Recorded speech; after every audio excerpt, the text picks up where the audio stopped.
එහෙනම් සියලු දෙනාටම සුබ උදෑසනක් වේවා.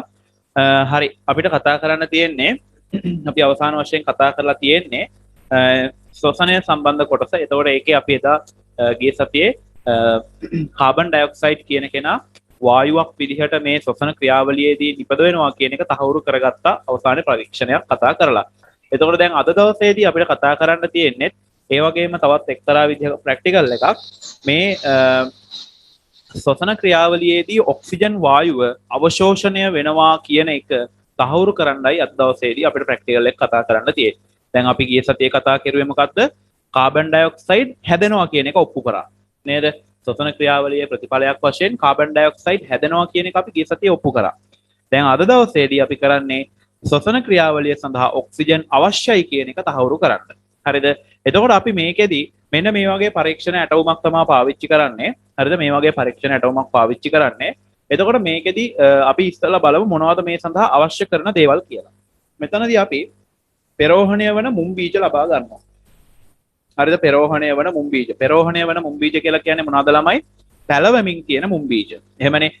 පැලවෙමින් තියෙන මුම් බීජ අපි මේ පරීක්ෂණය සඳහා යොදා ගන්නවා. හරිද? ඊට පස්සේ මෙතනදී ප්ලාස්කු දෙකක් තියෙනවා. කේතු ප්ලාස්කු දෙකක් අපි අරගෙන තියෙනවා. ඊට අමතරව මේ පළවෙනි එක මම A කියලා ලකුණු කරලා තියෙනවා. මේක B කියලා ලකුණු කරලා තියෙනවා. A කියන පරීක්ෂණ ඇටවුමේ මම සම්බන්ධ කරලා තියෙනවා චූටි පරීක්ෂණ නලයක් සම්බන්ධ කරලා ඒකට පොටෑසියම් හයිඩ්‍රොක්සයිඩ් දාලා තියෙනවා. හරිද? මෙන්න මේ A කියන උපකරණ කට්ටලය තුල මම පොඩි පරීක්ෂණ නලයක් සම්බන්ධ කරලා තියෙනවා. ඒකට පොටෑසියම් හයිඩ්‍රොක්සයිඩ් දාලා තියෙනවා. ඊට පස්සේ මේ පැත්තෙන් U නලයක් ඇසුරෙන් වීදුරු නලයක් ඇසුරෙන් මම මේක සම්බන්ධ කරලා තියෙනවා වෙනත් බීකරයකට. මේකේ තියෙන්නේ වර්ණ කළ ජලය. හරිද? මේක තමයි අතනක් තියෙන්නේ වර්ණ කළ ජලය තියෙන්නේ. හරිද? එතකොට ඊට අමතරව මේකේ රබර් නල දෙකක් තියෙනවා දෙපැත්තේ. රබර් නල දෙකක් තියෙනවා. එහෙනම් ඔන්න ඔය විදිහට ඔය උපකරණ සෙට් එක අපිට අවශ්‍යයි. මෙතනදී මේ ඔක්සිජන් අවශ්‍ය වෙනවා කියන එක තහවුරු කරගන්න. හරි. මොනවද අවශ්‍ය වෙන්නේ?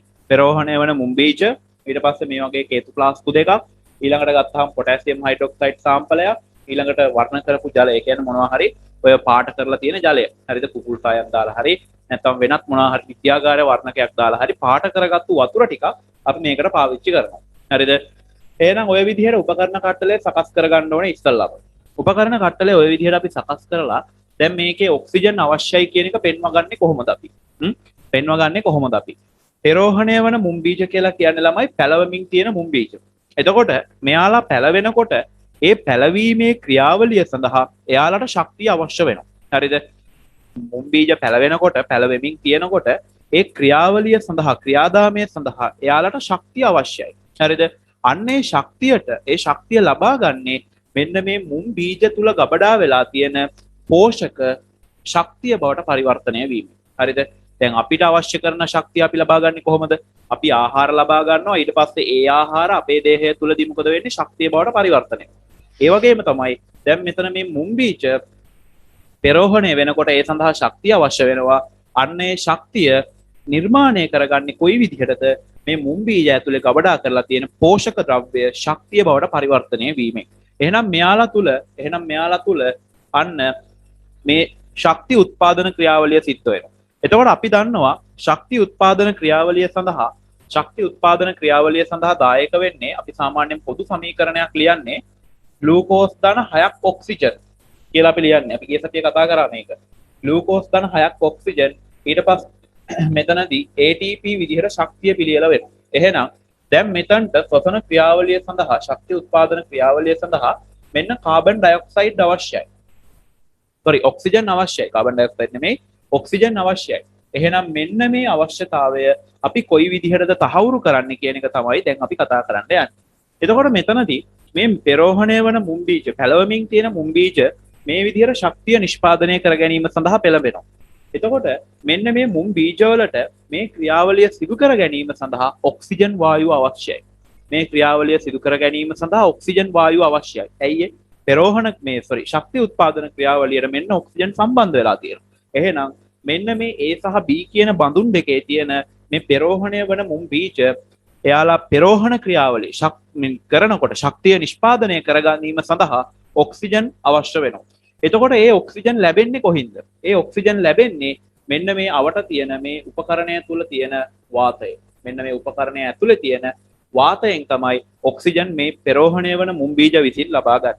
ඔන්න ඕක තමයි අපි මෙතනදී පරීක්ෂා කරලා බලන්න යන්නේ. හොඳයි. මෙතනදී අපි ඉස්සල්ලාම කරන්නේ මේ විදිහට උපකරණ කට්ටලය සකස් කරලා මෙන්න මේවා හොඳට සීල් කරනවා. හරි මේ රබර් මේ මොනවාද මේ කේතු වල මේ පරීක්ෂණය සඳහා ගත්ත භාජන වල මේක ප්ලාස්කුම වෙන්න අවශ්‍ය නැහැ. වෙනත් මොකක් හරි බඳුනක් ගන්න පුළුවන් ප්‍රශ්නයක් නැහැ. හරිද? වැඩේ ලේසි. මේ වගේ ප්ලාස්කු දෙකක් ගන්න ඕන. ප්ලාස්කු දෙකක් අරගෙන මේ කට හොඳට සීල් කරන්න ඕනේ. හරිද? ඒ කියන්නේ මෙතනින් වායු ඇතුල් වෙන්නත් බෑ පිට වෙන්නත් බෑ. මෙන්න මේතන හොඳට සීල් කරන්න ඕනේ. හොඳට මේක සීල් කරලා වායු ඇතුල් නොවන විදිහට සහ වායු පිට නොවන විදිහට මේක සකස් කර ගන්න ඕනේ. දෙකේම මේ විදිහට. හරිද? ඊට පස්සේ මේකට සම්බන්ධ කරලා තියෙනවා රබර් නල දෙකක්. මේ රබර් නල දෙකක් සම්බන්ධ කරලා තියෙනවා. ඔය රබර් නල දෙක අපි ටික වේලාවක් සාමාන්‍ය විදිහට තියලා තියෙනවා. හරිද? රබර් නල දෙක සාමාන්‍ය විදිහට ඔය විදිහට ටික වේලාවක් තියලා තියෙනවා. දැන් මේක හොඳට සීල් කරලා තියෙන්නේ. මේ බඩු ටික ඔක්කොම දාලා තියෙන්නේ ඇතුළට.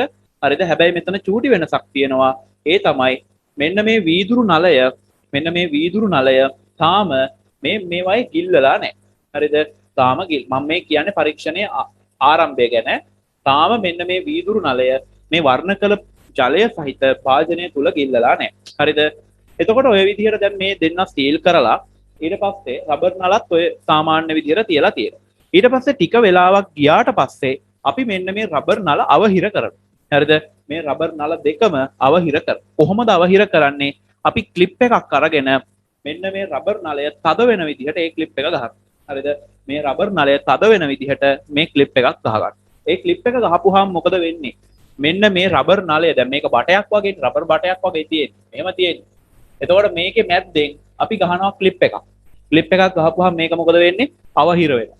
එතකොට මේ භාජනය ඇතුළ සහ පිටත අතර සම්බන්ධතාවය මොකද වෙන්නේ? අන්න බිඳ වැටෙනවා. හරිද?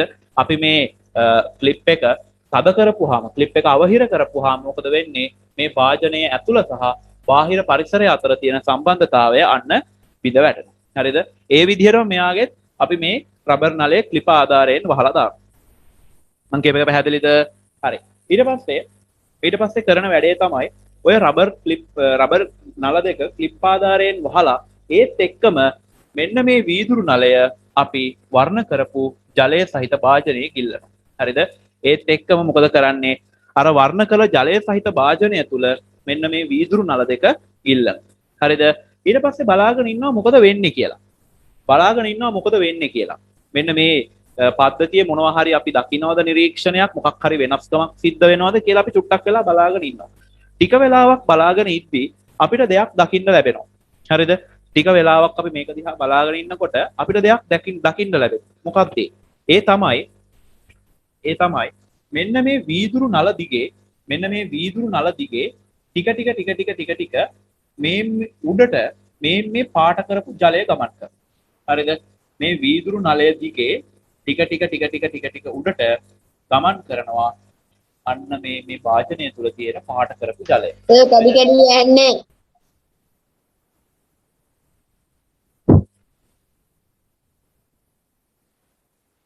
හරි. දැන් එතකොට මෙන්න මේ අපි දකින්න දෙයක් ඒ මොකද්ද? මේ වීදුරු නලය දිගේ අර වර්ණ කරපු ජලය ටික ටික උඩට යන්න පටන් ගන්නවා. හරිද? මේ අවස්ථා දෙකේම A සහ B කියන අවස්ථා දෙකේම අපි මේ නිරීක්ෂණය දකිනවා. හරිද? අපි වෙන මොකුත් දකින්නේ නැහැ. දකින්න එකම දේ තමයි මෙන්න මේ නලය දිගේ අර පාට කරපු ජලය උඩට යන්න පටන් ගන්නවා. හරිද? උඩට යන්න පටන් ගන්නවා. ඊට පස්සේ අපි විනාඩි කිහිපයක් ගියාට පස්සේ හරිද? අපි පැය භාගයක් විතර ගියාට පස්සේ බලනවා මේ වීදුරු නල දිගේ ඉහළට ගිහිල්ලා තියෙන ජල කඳේ උස කීයද කියලා. හරිද? නිකන් අපි චුට්ටක් බලා ගන්නවා. මෙන්න මේ නලය දිගේ කොච්චර උඩට මේ ජල කඳ ගිහිල්ලා තියෙනවද කියලා බලා ගන්නවා. චුට්ටක් උස මැනලා බලනවා. පොඩ්ඩක් උස මැනලා බලපුවාම අපි දෙයක් දකිනවා. ඒ තමයි මෙන්න මේ A කියන ඇටවුමේ උස B කියන ඇටවුමේ උසට වඩා වැඩි. හරිද? ඔන්න අපි දෙයක් දකිනවා. මොකක්ද අපි දකින්නේ? අපි ඉස්සල්ලාම මොකද්ද කරුවේ මම ආය සාරාංශයක් විදිහට කියන්නම් මොකද්ද කරුවේ ඉස්සල්ලාම මේ විදිහට උපකරණ කට්ටලය සකස් කරලා මෙන්න මේ ඇබ දෙක හොඳට වහලා මේවා ක්ලිප් කරා මේ හොඳට වායු රෝධක කරා ඊට පස්සේ මෙන්න මේ රබර් නල ටික වෙලාවක් වායු ගෝලයට විවෘත කරලා කියලා ඊට පස්සේ දෙන්නම එකපාර මේකේ ක්ලිප් දෙකක් ගහලා මේ රබර් නල දෙක අවහිර කරා ඒත් එක්කම වීදුරු නල අර වර්ණ කළ ජලය සහිත භාජනය තුල ගිල්ලුවා හරිද ඊට පස්සේ ටික වෙලාවක් බලාගෙන ඉද්දි දකින්න දෙයක් මොකද්ද ඒ තමයි මෙන්න මේ භාජනයේ තියෙන පාට කරපු ජලය ටික වීදුරු නලයේ දිගේ උඩට යන්න පටන් ගන්නවා. අද ටික වීදුරු නලයේ දිගේ උඩට යන්න පටන් ගන්නවා. ඊට පස්සේ ටික වෙලාවක් ගියාට පස්සේ අපි මේ වීදුරු නලය තුල ජල කඳ කොච්චරක් උඩට ගිහිල්ලාද මෙයා තුල ජල කඳ කොච්චරක් උඩට ගිහිල්ලාද කියලා මනලා බලන්න. බලද්දී මෙන්න මේකේ උස අර B කියන අවස්ථාවේ උසට වඩා වැඩි වෙලා තියෙනවා. හරි. දැන් ඔන්න අපේ නිරීක්ෂණය අපි කරා එහෙනම් දැන් අපි පැහැදිලි කර ගැනීම සඳහා යන්න ඕනේ. දැන් මේකේ මොකද්ද උනේ? ඇයි මෙහෙම මේ අවස්ථා දෙකේ වෙනස් උසක් ආවේ? අන්න දැන් අපි පැහැදිලි කර ගැනීම සඳහා පැහැදිලි කිරීම සඳහා යන්න වෙනවා. අපි දන්න තියරි ඇසුරෙන් අපිට දැන් මේක පැහැදිලි කරගන්න වෙනවා. ඇයි මේ විදිහට ජල කඳ උඩට ගියේ? දෙන්නගෙම උඩට ගියා. එතකොට යම් කාලයකට පස්සේ මේ භාජනයේ තියෙන ජල කඳේ උස මේ අවස්ථාවේ තියෙන ජල කඳේ උසට වඩා වැඩි උනේ ඇයි? ඇයි මෙයාගේ වැඩි උනේ උස මෙයාගේ අඩු උනේ උස? එහෙනම් දැන් ඔන්න ඕක අපි පැහැදිලි කරගන්න ඕනේ. මෙතන වෙච්ච දේ අපිට තාම අපැහැදිලි. අපි යම් දෙයක් දැක්කා විතරයි. මොකද්ද දැක්කේ? අර පාට කරපු ජලය ටික ඉහළට යනවා විතරයි අපි දැක්කේ. හරි. දැන් ඔන්න එහෙනම් අපි වැඩේ පැහැදිලිව තේරුම් ගන්න ඕනේ. මොකද්ද උනේ කියලා. හොඳයි. දැන් මේ දෙන්නගේ තියෙන වෙනස්කම ඉස්සෙල්ලා අපි බලමු. මොකද්ද මෙයාගේ සහ මෙයාගේ තියෙන වෙනස? වෙනස තමයි මේ පොටෑසියම් හයිඩ්‍රොක්සයිඩ් සාම්පලය මේකේ පාවිච්චි කරලා නැහැ. එහෙම නේද? මෙතන පොටෑසියම් හයිඩ්‍රොක්සයිඩ් පාවිච්චි කරලා තියෙනවා. මෙතන පොටෑසියම් හයිඩ්‍රොක්සයිඩ් පාවිච්චි කරලා නැහැ. අන්න පළවෙනි වෙනස. ඒක තමයි අපිට මේකෙදි හඳුනා ගන්න තියෙන එකම වෙනස. වෙන වෙනසක් නැහැ මේකේ. රබර් නල දෙක තියෙනවා, රබර් නලය තියෙනවා, වීදුරු නලය තියෙනවා, පාට කරපු ජලය තියෙනවා, පෙරෝහණය වන මුම් බීජ තියෙනවා. ඔක්කොම හරි වෙනසකට කියලා තියෙන්නේ මෙන්න මේක විතරයි. A කියන ඇටෝමේ පොටෑසියම් හයිඩ්‍රොක්සයිඩ් සාම්පලයක් තියෙනවා. හැබැයි B කියන ඇටෝමේ පොටෑසියම් හයිඩ්‍රොක්සයිඩ් සාම්පලයක් නැහැ. දැන් එහෙනම් ඕම් ඔය වෙනස කොයි විදිහටද මේකට බලපාලා තියෙන්නේ? දැන් අනිවාර්යෙන් ඔයාලට තේරුම් යන්න ඕනේ මේ දෙන්නගේ උස වෙනස් වුනේ මේ දෙන්නගේ ජල කඳේ උස වෙනස් වුනේ අනිවාර්යෙන් මූ හින්දා කියන එක ඔන්න පැහැදිලි වෙන්න ඕනේ. මොකද මෙයා විතරයි වෙනසකට තියෙන්නේ. අනිත් ඔක්කොම තියෙනවා. රබර් නල හරි වීදුරු නල හරි පාට කරපු ජලය පෙරෝහණය වන මුම් බීජ සේරම තියෙනවා. හැබැයි වෙනසක් තියෙන්නේ මෙයාගේ විතරයි. මෙයාගේ පොටෑසියම් හයිඩ්‍රොක්සයිඩ් තියෙන. එහෙනම් අනිවාර්යෙන්ම A සහ B කියන ඇටෝම් දෙකේ ජල කඳේ උස වෙනස් වීම සඳහා නිත්‍ය වශයෙන්ම සාධකයක් විදිහට බලපාලා තියෙනවා පොටෑසියම් හයිඩ්‍රොක්සයිඩ්. අන්න අපි එක පොයින්ට් එකක් අල්ලගත්තා. මෙයා මේකේ යම් දෙයක් සිද්ධ කරලා තියෙනවා කියන එක පිළිබඳ අදහසක් දැන් අපි ගත්තා. හරි. දැන් ඊට පස්සේ අපි බලන්න ඕනේ කොහොමද මේ පොටෑසියම් හයිඩ්‍රොක්සයිඩ් මේ උස කෙරෙහි බලපෑවේ. ඒ වගේම තමයි ඇයි ජල කඳ උඩට ගියේ ඒකත් බලන්න ඕනේ. හරි. යමු ටික විසඳගෙන යමු. හරි. අපි ඉස්සලා පොටෑසියම් හයිඩ්‍රොක්සයිඩ් ගැන කතා කරලා ඉමුකෝ. ළමයි පොටෑසියම් හයිඩ්‍රොක්සයිඩ්ට තියෙනවා සුවිශේෂී හැකියාවක්. අපි ගිය සතියේ කතා කරා මේක. පොටෑසියම් හයිඩ්‍රොක්සයිඩ්ට තියෙන සුවිශේෂී හැකියාව මොකක්ද? පොටෑසියම් හයිඩ්‍රොක්සයිඩ්ට පුළුවන් කාබන් ඩයොක්සයිඩ්ව උරා ගන්න. ගිය සතියේ අපි කතා කරා මේක. පොටෑසියම් හයිඩ්‍රොක්සයිඩ්ට කාබන් ඩයොක්සයිඩ් උරා ගන්න පුළුවන්. නේද? ගිය සතියේ කතා කරා. පොටෑසියම් හයිඩ්‍රොක්සයිඩ්ට තියෙන සුවිශේෂී හැකියාව තමයි කාබන් ඩයොක්සයිඩ් අවශෝෂණය කර ගැනීම. එහෙනම් ඔන්න මෙතනදී මේ දෙන්නගේ යම් වෙනස්කමක් සිදු වෙනවාද ඒ වෙනස්කමට මේ කාබන් ඩයොක්සයිඩුත් කොහින් හරි ගෑවිලා ඉන්න ඕන. හරිද? දැන් මේ දෙන්නගේ වෙනස අපි හොයාගත්තා. පොටෑසියම් හයිඩ්‍රොක්සයිඩ්ගේ වෙනස තියෙන්නේ. එතකොට පොටෑසියම් හයිඩ්‍රොක්සයිඩ්ට තියෙන සුවිශේෂී හැකියාව මොකක්ද? කාබන් ඩයොක්සයිඩ් උරා ගැනීම. එහෙනම් කාබන් ඩයොක්සයිඩ් කියන කෙනත් මෙන්න මේ දෙන්නගේ මේ ගමන් කරපු ජල කඳවල් එකිනෙකට උසවල් වලින් වෙනස් වීම සඳහා කොහින් හරි සම්බන්ධ වෙලා තියෙන්න ඕන. හරිද? කාබන් ඩයොක්සයිඩුත් එහෙනම් මේකට ඍජු හෝ වක්‍ර බලපෑමකින් දායක වෙලා තියෙනවා. හරි. ඒකත් හරි. දැන් ඔතනින් එහාට අපිට පොටෑසියම් හයිඩ්‍රොක්සයිඩ් ගැන කතා කරන්න බෑ. එයාගේ තියෙන කතාව අපි බැලුවා. එයාට තියෙන කාබන් ඩයොක්සයිඩ් අවශෝෂණය කරගන්න තමයි. දැන් අපි යමු මේකේ අනිත් නොපෙනෙන පැත්තට. හරි. මේකයි ළමයි මෙතනදී වෙන්නේ. ආරම්භයේදී අපි කියවනේ මේ රබර් නල වායුගෝලයට විවෘතයි කියලා. මෙයාලා ක්ලිප් වලින් වහලා තිබ්බේ නැහනේ ආරම්භයේ. එතකොට මෙතනදී ආරම්භයේදී මේ රබර් නල වායුගෝලයට විවෘත නිසා හරිද ආරම්භයේදී මේ රබර් නල වායුගෝලයට විවෘත නිසා මෙයා තුල පවතින පීඩනය සහ මෙයා තුල පවතින පීඩනය කියන දෙන්නම සමානයි. හරිද? මේකේ තියෙන පීඩනයත් කියන දෙන්නම සමානයි. මේ නලය තුල පවතින පීඩනයත් මේ නලය තුල පවතින පීඩනයත් දෙන්නම සමානයි. ඇයි ඒ? දෙන්නම වායුගෝලයට විවෘත වෙලා ඉන්නේ. මේ විවෘත වෙලා තියෙන බ්ලොක් කරලා නැහැ තාම. බ්ලොක් කරලා නැහැ. එතකොට මේක තුල පීඩනය 10.5 පැස්කල් නම් මේක තුල පීඩනයක් 10.5 පැස්කල් වෙන්න ඕන. හරිද? ඒ කියන්නේ සාමාන්‍ය වායුගෝලීය පීඩන. ඕක දාන්න තුන 10 වසරේ කට්ටිය තාම පීඩනය ගැන ලොකු කතාවක් දන්නේ නැහනේ. අපි නිකන් ගත්තොත් එහෙම මෙතන හිතන්නකෝ පීඩනය පැස්කල් 2000යි. එහෙමනම් මේක තුල පීඩනයක් පැස්කල් 2000ක් වෙනවා. ආරම්භයේ. හරිද? ආරම්භයේදී දෙන්නා තුල පීඩන සමානයි. ඇයි සමාන වෙන්නේ? දෙන්නම වායුගෝලයට විවෘත වෙලායි. මෙයත් වායුගෝලයට විවෘතයි, මෙයත් වායුගෝලයට විවෘතයි. එහෙනම් ආරම්භයේදී මේ පද්ධති දෙක තුලම පවතින පීඩන එකිනෙකට සමානයි. ඔන්න පළවෙනි පොයින්ට් එක හරි. ඊට පස්සේ මේ දෙන්න બ્લોක් කරා. නල දෙක වැහුවා. රබර් නල දෙක ක්ලිප් ගහලා වැහුවා. ඊළඟට මොකද්ද වෙන්නේ? අන්න දැන් මේ මුම්බීජ පෙරෝහණය වෙනවා. පැලවෙනවා. එහෙනම් මේ පැලවීමේ යාන්ත්‍රණය සඳහා ශක්තිය අවශ්‍යයි. එහෙනම් ශක්තිය කොයි විදිහටද ලබා ගන්නේ?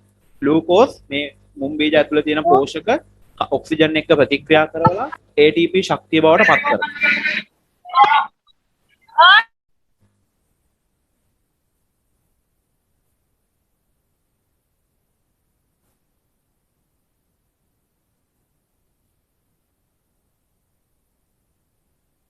හරි.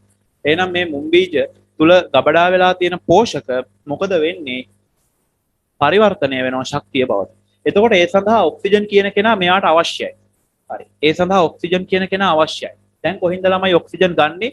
මෙන්න මේ නලය මේ උපකරණය තුල ස්ථිර වෙලා තියෙන ඔක්සිජන් මොකද කරන්නේ? මෙන්න මේ මුම්බීජ මගින් අවශෝෂණය කරගන්න.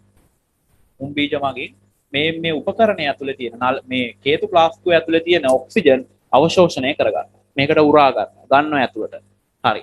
දැන් ටික ඔන්න දැන් ශ්වසන ක්‍රියාවලිය සිද්ධ වෙනවා. ශ්වසන ක්‍රියාවලිය සිද්ධ වෙනකොට ඒකට ඔක්සිජන් අවශ්‍යයි. එහෙනම් මේ හේතු ප්ලාස්කුව ඇතුලේ ස්ථිර වෙලා තියෙන ඔක්සිජන් අන්න දැන් ටිකෙන් ටික මේකට උරා ගන්න. හරිද? එතකොට ශ්වසන ක්‍රියාවලිය සිද්ධ වෙනකොට අපි දන්නවා ඒකේ ප්‍රතිඵලයක් වශයෙන් කාබන් ඩයොක්සයිඩ් වායුව පිට වෙනවා.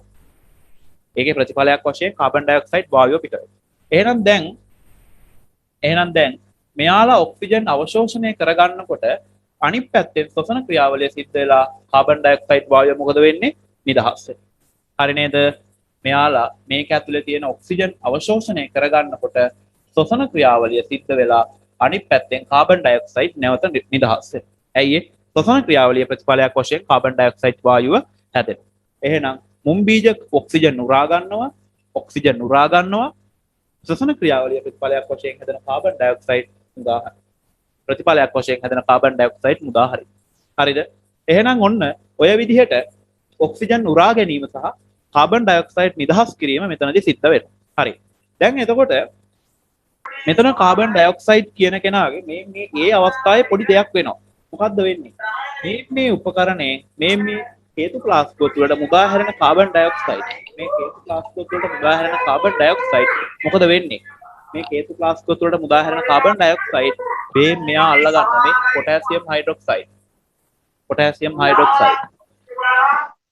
පොටෑසියම් හයිඩ්‍රොක්සයිඩ් මගින් මොකද කරන්නේ? මේ මුදා හැරෙන කාබන් ඩයොක්සයිඩ් ටික පොටෑසියම් හයිඩ්‍රොක්සයිඩ් මගින් මොකද කරන්නේ? මේ මුදා හැරෙන කාබන් ඩයොක්සයිඩ් ටික මේක ඇතුළට ඇදලා ගන්නවා. එතකොට දැන් මේ පරිසරයට හරියට නිකන් කාබන් ඩයොක්සයිඩ් ඇවිල්ලා නැහැ වගේ. ඇයි එන කාබන් ඩයොක්සයිඩ් ටික මේක විසින් මොකද කරන්නේ? ඇදලා ගන්නවා. මේකෙන් කාබන් ඩයොක්සයිඩ් නිදහස් වෙනවා. නිදහස් වෙනකොට ඒ ඔක්කොම ටික ඇදලා ගන්නවා මේක ඇතුළට. පොටෑසියම් හයිඩ්‍රොක්සයිඩ් නලය ඇතුළට. හැබැයි මේකේ එහෙම දෙයක් වෙනවද ළමයි? නෑ. මේකේ කාබන් ඩයොක්සයිඩ් ඇදලා ගන්න කවුරුවත් නෑ. කාබන් ඩයොක්සයිඩ් ඇදලා ගන්න කවුරුවත් නැහැ. මේකේ කාබන් ඩයොක්සයිඩ් අදින්න කෙනෙක් නැහැ. හරි. දැන් ඊට පස්සේ ඒකත් හරි. ඒකත් හරි. දැන් ළමයි මේ බලන්න. දැන් මේකේ ඔන්න ටික මේකේ තියෙන වායු කලාපයේ ඔක්සිජන් ටික ටික අඩු වෙනව නේද? වායු කලාපයේ ටික තියෙන ඔක්සිජන් අඩු වෙනවනේ. ඇයි ඒ? දසන ක්‍රියාවලට ඔක්සිජන් ඕනේ. එහෙනම් මේකේ තියෙන ඔක්සිජන් ටිකෙන් ටික උරනවා. මේ පෙරෝහණය වන මුම්බීජ උරා ගන්න. මොකද වෙන්නේ? අනිත් පැත්තෙන් කාබන් ඩයොක්සයිඩ් පිට වෙනවා. මේකේ කාබන් ඩයොක්සයිඩ් පොටෑසියම් හයිඩ්‍රොක්සයිඩ් අල්ලගන්න. හැබැයි මෙතන එහෙම එකක් උනේ නැහැ. මම මෙහෙම කිව්වොත් ඔයාලට තේරෙනවද? මේ B කියන අවස්ථාවේ තියෙන වායු අංශු ප්‍රමාණය A කියන අවස්ථාවේ තියෙන වායු අංශු ප්‍රමාණයට වඩා වැඩි කියලා මම කියනවා. මම කියප එක පැහැදිලිද? D කියන නලයේ B කියන පද්ධතියේ තියෙන වායු අංශු ප්‍රමාණය A කියන පද්ධතියේ තියෙන වායු අංශු ප්‍රමාණයට වඩා වැඩි කියලා මම කියනවා. ඇයි මම එහෙම කියන්නේ? අපි නිකන් ඉලක්කම් දාලා බලමුද? ඉලක්කම් දාලා බලමු. මේ හිතත් මෙහෙම හිතන්න. දැන් අපි හිතමු මෙන්න මේ නලය තුල වායු අංශු තියෙනවා 50. හරිද? මේකෙත් එහෙමයි. ආරම්භයේදී දෙන්නගෙම සමානව තියෙනවා කියලා හිතන්න. හරි. මේකෙත් වායු අංශු 50ක් තියෙනවා, අරකෙත් වායු අංශු 50ක් තියෙනවා. මේකට ඔක්සිජන් උරා ගන්නවා වායු අංශු 30ක්. හරි? ඔක්සිජන් වායු අංශු 30ක් උරා ගන්න. දැන් එහෙනම් මේකේ ඉතිරි ගාන කීයද? දැන් 50න් 30ක් උරා ගන්නවා කියලා කියන්නේ ඉතිරි ගාන කීයද? 20යි නේ. 50න් 30ක් උරා ගන්නවා කියලා කියන්නේ ඉතිරි ගාන 20යි. මෙතනත් එහෙමනේ. මෙතනත් අපි හිතමු 30ක් උරා ගන්න. එතකොට ඉතිරි ගාන කීයද? 20යි. හරිනේ? ඉතිරි ගාන 20යි. කාබන් ඩයොක්සයිඩ් අපි හිතමු 15ක් නිදහස් වෙනවා. මේකෙත් එහෙම. කාබන් ඩයොක්සයිඩ් 15ක් නිදහස් වෙනවා. හරිද? 30ක් උරා ගන්නකොට කාබන් ඩයොක්සයිඩ් අණු 15ක් නිදහස් වෙනවා. දැන් මේක ඇතුලේ තියෙන මුළු වායු අංශු ගාන ගත්තොත් කොහොමද ගන්න වෙන්නේ? ඉතිරි වෙලා තිබ්බා 20ක් 15ක් ආවා. දැන් කීයද? 20යි 15යි 35යි. හරිනේ? මේකේ චූටි අවුලක් වෙනවා. මේ පිට වෙන 15ම මොකද වෙන්නේ? අර පොටෑසියම් හයිඩ්‍රොක්සයිඩ් විසින් ඇදලා ගන්න. එහෙනම් මේකේ 15 ඉතිරි වෙනවද? නෑ, ඉතිරි වෙන්නේ නෑ. ඇයි ඒ? නිදහස් වෙන ඔක්කොම කාබන් ඩයොක්සයිඩ් ටික පොටෑසියම් හයිඩ්‍රොක්සයිඩ් මගින් උරා ගන්න. එහෙනම් මේකේ තාම තියෙන වායු අංශු ගාන කීයද? 20යි නේද? තාම තියෙන ගාන 20යි නේද? මේකේ තියෙනවා 35ක්, මේකේ තියෙනවා 20ක්. එහෙනම් මේකේ තියෙන වායු අංශු ගාන මේකේ තියෙන වායු අංශු ගානට වඩා මොකද වෙන්නේ? වැඩි. ඇයි ඒ? මේකේ කාබන් ඩයොක්සයිඩ්ව උරා ගැනීමට කවුරුවත් නැහැ. හැබැයි මෙතන නිදහස් වෙන කාබන් ඩයොක්සයිඩ් පොටෑසියම් හයිඩ්‍රොක්සයිඩ් මගින් උරා ගන්න. එහෙනම් මේ පද්ධතිය තුල තියෙන වායු අංශු ප්‍රමාණය මේ පද්ධතිය තුල තියෙන වායු අංශු ප්‍රමාණයට වඩා අඩුයි. හරි නේද?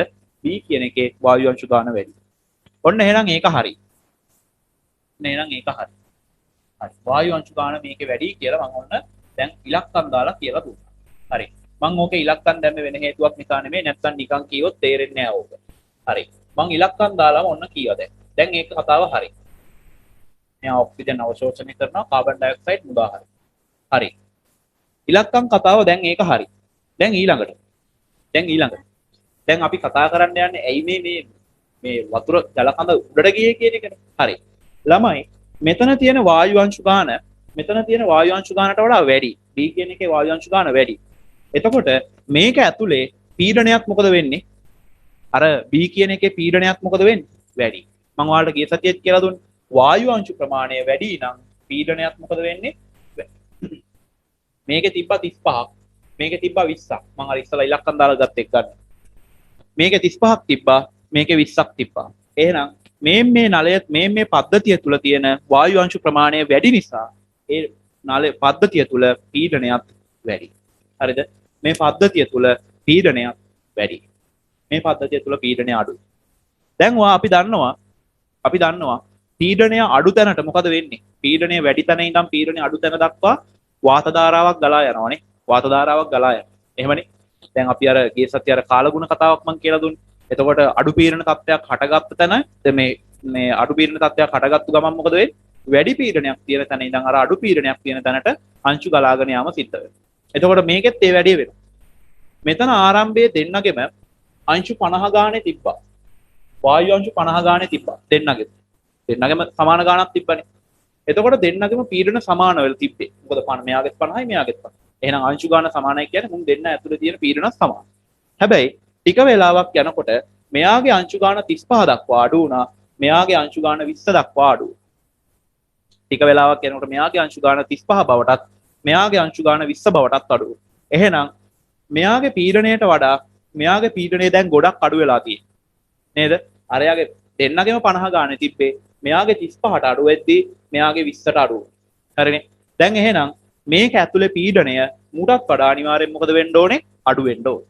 එතකොට දැන් මේකේ පීඩණය අඩු වෙලා ඇතුලේ පීඩණය අඩු වෙලා. එතකොට කොහින්ද දැන් අර පීඩණය වැඩි තැන ඉඳන් අංශු වෙන්නේ? අපි දන්නවනේ දැන් පීඩණය අඩු වුණොත් එහෙම මොකද්ද වෙන්නේ? පීඩණය වැඩි තැන ඉඳන් අංශු ගලාගෙන යනවා. එහෙමනේ? එහෙනම් දැන් මේකට කොහින්ද අංශු වෙන්නේ? අංශු වෙන්නේ මෙන්න මේ රබර් නලය මේ වීදුරු නලය ඇතුලේ තිර වෙලා තියෙන වාතය ඔස්සේ. හරිද? දැන් මේකේ පීඩනය අඩු වුණානේ. එතකොට මේ වීදුරු නලය ඇතුලේ වාතය තියෙනවා. වීදුරු නලය ඇතුලේ වාතය තියෙනවා. මොකද වෙන්නේ? වීදුරු නලය ඇතුලේ තියෙන වාතය දැන් ටික මෙන්න මේ පද්ධතිය තුලට යන්න පටන් ගන්නවා. ඇයි මුගේ අඩු වෙලා තියෙන පීඩනය. මුගේ පීඩනය අඩු වෙලා. එහෙනම් මේ වීදුරු නලය තුල තිර වෙලා තියෙන වාතය ටික මේ පැත්තට යන්න පටන් ගන්නවා. දැන් අපි හිතන්න බීම බටයකින් බීම බොනවා. මොකද කරන්නේ? අපි ඉස්සල්ලාම කරන්නේ බීම බටේ තියෙන වාතය ටික එළියට අදින එකනේ. බීම බටේ තියෙන වාතය ටික ඉස්සල්ලාම එළියට අදිනවනේ. එළියට අදිද්දි තේද මේකේ තියෙන ද්‍රව කඳ උඩට යන්න පටන් ගන්නවා. අපි අර බීම බොනකොට බීම බටේ උඩට අදිනවනේ. බීම බටේ උඩට අදිනවා. උඩට අදිනකොට මොකද වෙන්නේ? ඒකේ සිර වෙලා තියෙන වාතාංශු ටික එළියට එනවත් එක්කම මේකේ තියෙන ද්‍රවයත් උඩට යන්න පටන් ගන්නවා. එහෙනම් මේ නලය තුල සිර වෙලා තිබ්බ වාතය ටික මෙහෙට යන්න පටන් ගන්නවා. මෙහෙට උරනවා ටික. උරනකොට මේ පැත්තෙන් මොකද වෙන්නේ? මේ ද්‍රව කඳ උඩට යන්න පටන් ගන්නවා. මේකෙත් ඒක නේද වෙන්නේ? ඇයි මේකෙත් පීඩනය අඩු වෙලා තියෙන්නේ? කලින් 50ක් තිබ්බා. අඩු වෙලා. හැබැයි අරයා තරම් අඩු වෙලා නැහැ. අරයාගේ 20යි මෙයාගේ 35යි. අරයා තරම් අඩු වෙලා නැහැ මූගේ. එහෙනම් මොකද වෙන්නේ? මේකේ සිර වෙලා තියෙන වාතය ටික යන්න පටන් ගන්නවා. මේ වාජනය ඇතුළට යන්න පටන්. එතකොට මොකද වෙන්නේ? අන්න අර කලින් එකේ වගේම තමයි නලය තුල තිර වෙලා තියෙන වාතාංශු ටික මේක ඇතුළට යන්න පටන් ගන්නකොට මේකේ තියෙන අර පාට කරපු ජලයත් මොකද වෙන්නේ? මේක දිගේ ටිකෙන් ටික උඩට යනවා. එතකොට ඇයි මෙයාගේ ජල කඳ වැඩි උසකට ගියේ? ඇයි මෙයාගේ ජල කඳ අඩු උසකට ගියේ? මොකද්ද හේතුව? මෙයාගේ පීඩනය ගොඩක් අඩු වුණා. 20 දක්වා අඩු වුණා. පීඩනය ගොඩක් අඩු වුණා. පීඩනය අඩු වෙද්දී මේ පැත්තෙන් යන වාතාංශු ප්‍රමාණයත් මොකද වෙන්නේ? වැඩි. එහෙනම් මේ නලය තුලින් මේ ද්‍රවය ඉහළට ඇදෙන ප්‍රමාණයක් වැඩි. මෙතන මොකද උනේ? මෙතන පීඩනය තරමක් අඩු වුණා. හැබැයි අරයාගේ තරම් නෑ. අරයාගේ 20යි මෙයාගේ 35යි. අරයාගේ තරම් අඩු වුණේ නෑ. එහෙනම් මෙයාගේ මේ වාත ධාරාව ඇතුළට යනවා. හැබැයි අරයට වඩා අඩු ප්‍රමාණය. ඒ නිසා මෙයාගේ උස මොකද වෙන්නේ? අඩු වෙනවා.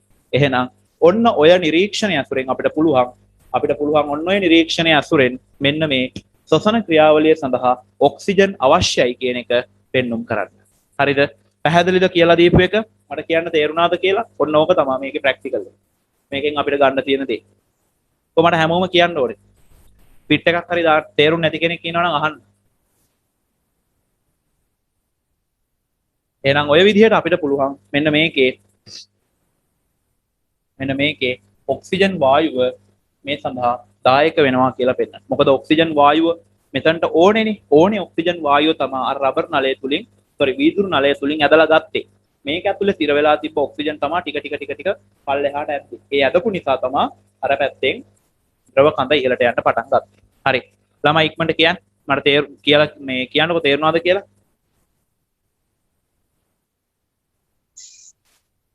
පිට එකක් දාන්න ඉක්මන් කරන්න.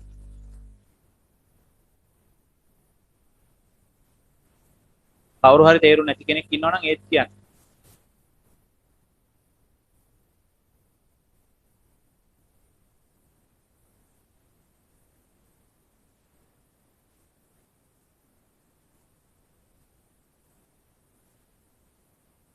හරි. බහුතර ප්‍රමාණයක් වැඩේ අල්ලගෙන තියෙනවා.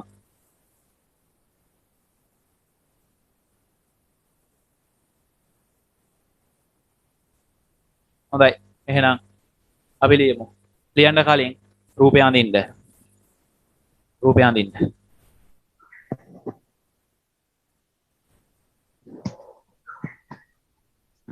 මේ රූපය අඳින්න.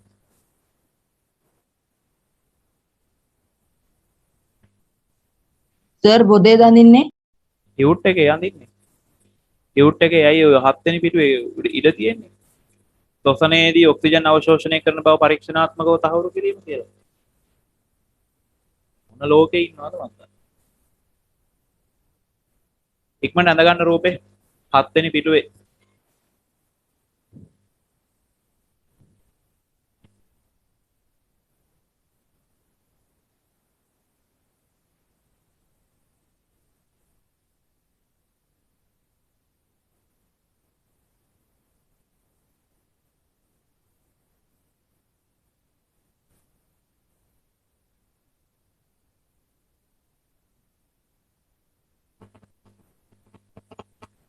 ඉක්මන් කරන්න ළමයි.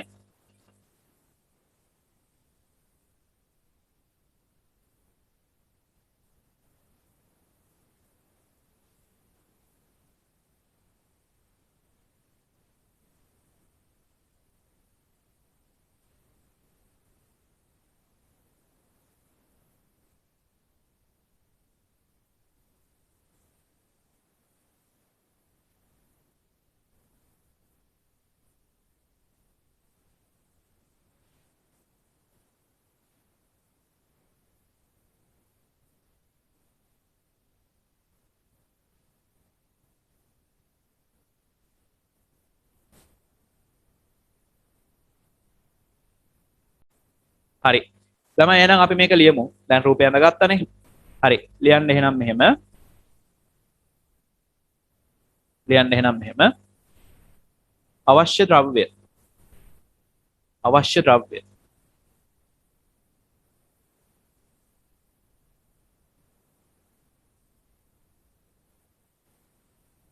ලියන්න. පෙරෝහණය වන මුම් බීජ. පෙරෝහණය වන මුම් බීජ. පෙරෝහණය වන මුම් බීජ. පෙරෝහණය වන මුම් බීජ. පෙරෝහණය වන මුම් බීජ. ක්‍රමාවක්. ඊට පස්සේ කුඩා පරීක්ෂණ නලයක්. කුඩා පරීක්ෂණ නලයක්. කුඩා පරීක්ෂණ නලයක්. කුඩා පරීක්ෂණ නලයක්. ඊළඟට කේතු ප්ලාස්කු දෙකක්. කේතු ප්ලාස්කු දෙකක්. කේතු ප්ලාස්කු දෙකක්. කේතු ප්ලාස්කු දෙකක්. ඊළඟට කුඩා බීකර දෙකක්. කුඩා බීකර දෙකක්. කුඩා බීකර දෙකක්. කුඩා බීකර දෙකක්. කුඩා බීකර දෙකක්. හරිද? කුඩා බීකර දෙකක්. ඊළඟට වීදුරු නල. වීදුරු නල. වීදුරු නල. වීදුරු නල. වීදුරු නල. ඊළඟට රබර් නල. රබර් නල. රබර් නල. රබර් නල. ඊළඟට වර්ණ ගැන්වූ ජලය. වර්ණ ගැන්වූ ජලය. වර්ණ ගැන්වූ ජලය. වර්ණ ගැන්වූ ජලය. වර්ණ ගැන්වූ ජලය. ඊළඟට පොටෑසියම් හයිඩ්‍රොක්සයිඩ් KOH. KOH. හරිනේ? ඊට පස්සේ ලියන්න ක්‍රමය. ක්‍රමය. ක්‍රමය.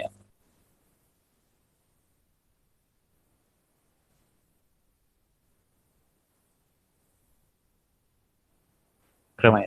ලියන්න රූපයේ දැක්වෙන ආකාරයට රූපයේ දැක්වෙන ආකාරයට රූපයේ දැක්වෙන ආකාරයට උපකරණ කට්ටලය සකසා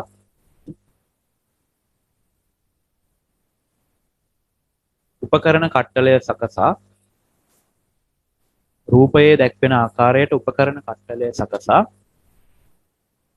යු නල හා යු නල හා යු නල හා නල හා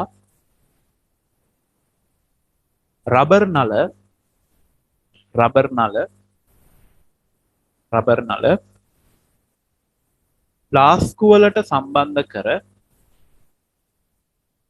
ෆ්ලාස්කු වලට සම්බන්ධ කර ෆ්ලාස්කු වලට සම්බන්ධ කර ෆ්ලාස්කු වලට සම්බන්ධ කර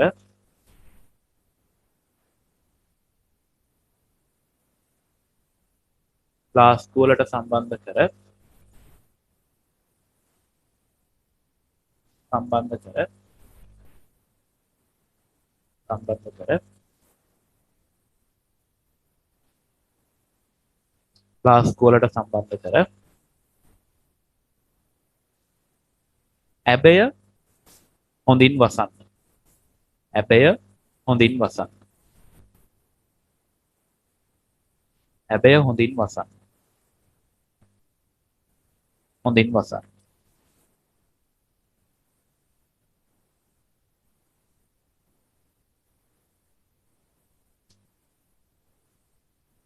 වසන්න හරි ඊට පස්සේ ඊළඟ පොයින්ට් එකට යන්න පසුව ටික වේලාවකින් පසුව ටික වේලාවකින් ටික වේලාවකින් පසුව ටික වේලාවකින් ටික වේලාවකින් රබර් නලයේ විවෘත කෙළවර රබර් නලයේ විවෘත කෙළවර රබර් නලයේ විවෘත කෙළවර විවෘත කෙළවර විවෘත කෙළවර ක්ලිප ආධාරයෙන් අවහිර කරන්න ක්ලිප ආධාරයෙන් අවහිර කරන්න ක්ලිප ආධාරයෙන් අවහිර කරන්න ක්ලිප ආධාරයෙන් අවහිර කරන්න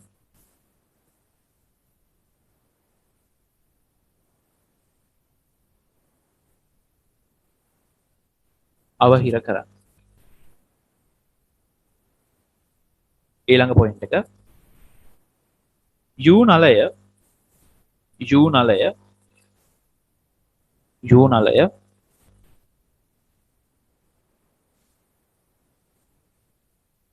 යු නලය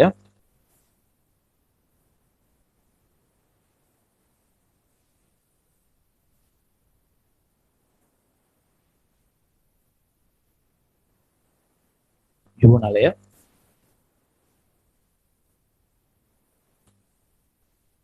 වර්ණ කළ ජල බඳුන තුල වර්ණ කළ ජල බඳුන තුල වර්ණ කළ ජල බඳුන තුල වර්ණ කළ ජල බඳුන තුල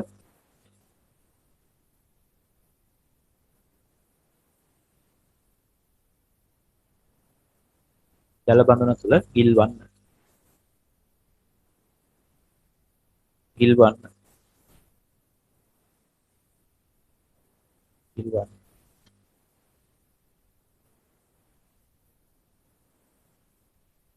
හරි ඊට පස්සේ ලියන්න නිරීක්ෂණ අපිට මොනවද දකින්න ලැබෙන නිරීක්ෂණ කියලා අපි ලියමු නිරීක්ෂණ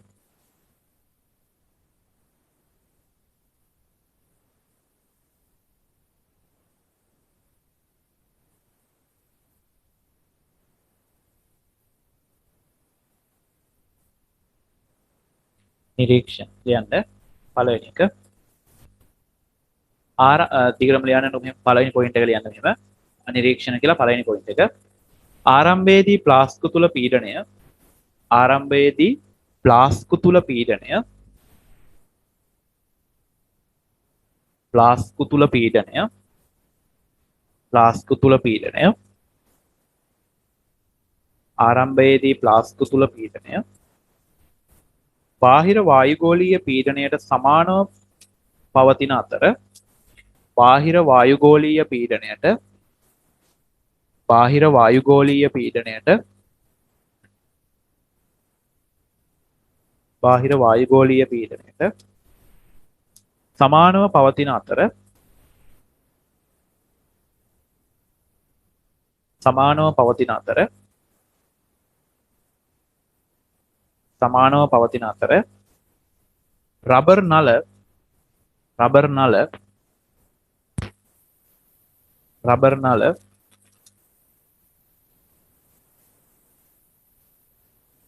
රබර් නල රබර් නල ක්ලිප මගින් තද කළ විට ක්ලිප මගින් තද කළ විට ක්ලිප මගින් තද කළ විට ක්ලිප මගින් තද කළ විට තද කළ විට ක්ලිප මගින් තද කළ විට තද කළ විට ප්ලාස්කු තුල පීඩනයන් ප්ලාස්කු තුල පීඩනයන් ප්ලාස්කු තුල පීඩනයන් ප්ලාස්කු තුල පීඩනයන් වායුගෝලීය පීඩනයට වඩා වායුගෝලීය පීඩනයට වඩා වායුගෝලීය පීඩනයට වඩා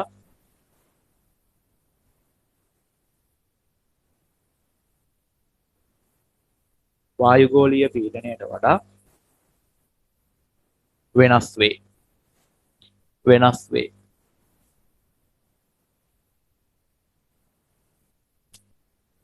වෙනස් වේ වායුගෝලීය පීඩනයට වඩා වෙනස් වේ හරි ඊළඟට ඊළඟ පොයින්ට් එක ලියමු අපි මෙහිදී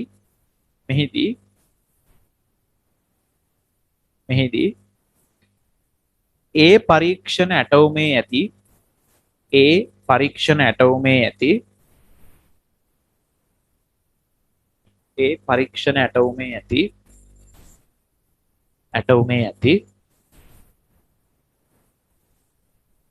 U නලය තුලින් U නලය තුලින් U නලය තුලින් U නලය තුලින් U නලය තුලින්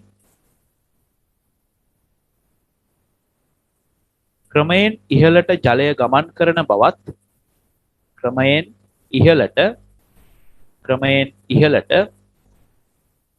ජලය ගමන් කරන බවත් ජලය ගමන් කරන බවත් ජලය ගමන් කරන බවත් ජලය ගමන් කරන බවත්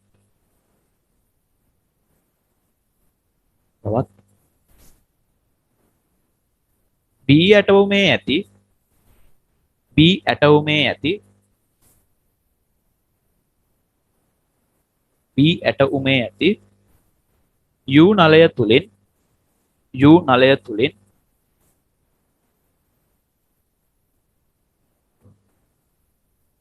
U නලය තුලින් ඒහි තරම් ජලය ඒහි තරම් ජලය ඒහි තරම් ජලය ජලය ඉහළට ඇදී නොයන බවත් ඉහළට ඇදී නොයන බවත් ඉහළට ඇදී නොයන බවත් නිරීක්ෂණය වේ නිරීක්ෂණය වේ ඉහළට ඇදී නොයන බවත් නිරීක්ෂණය වේ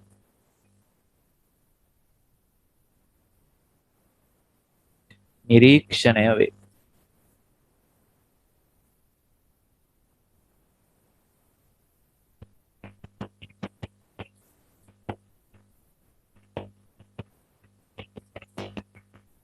නිරීක්ෂණය වේ හරි ඊට පස්සේ අපි එහා පැත්තේ ඉඩ තියනවා ළමයි ලියන්න නිරීක්ෂණ පැහැදිලි කිරීම නිරීක්ෂණ පැහැදිලි කිරීම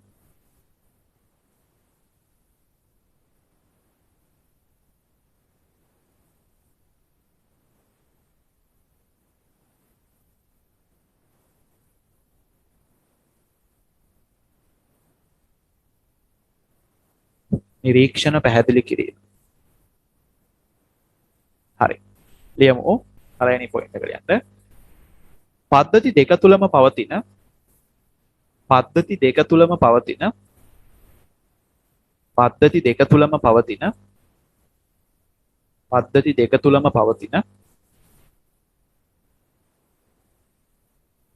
පද්ධති දෙක තුලම පවතින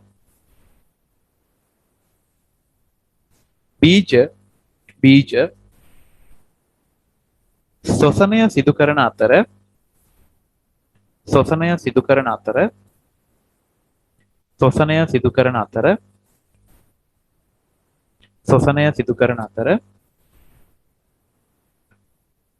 කාබන් ඩයොක්සයිඩ් වායුව CO2 වායුව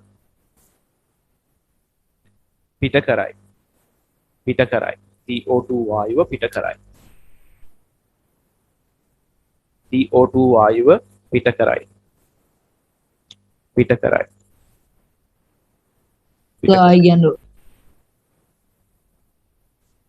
පද්ධති දෙක තුලම පවතින බීජ ශ්වසනය සිදු කරන අතර CO2 වායුව පිට කරයි CO2 වායුව පිට කරයි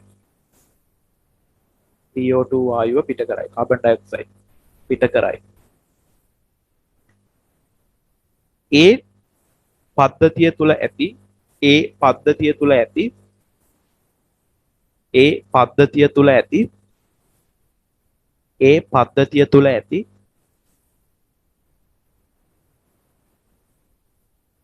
පද්ධතිය තුල ඇති potassium hydroxide KOH potassium hydroxide KOH මගින්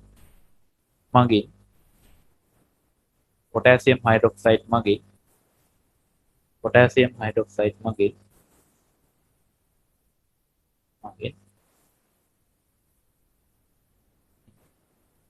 පිටවන කාබන් ඩයොක්සයිඩ් අවශෝෂණය කරගන්නා අතර පිටවන කාබන් ඩයොක්සයිඩ් අවශෝෂණය කරගන්නා අතර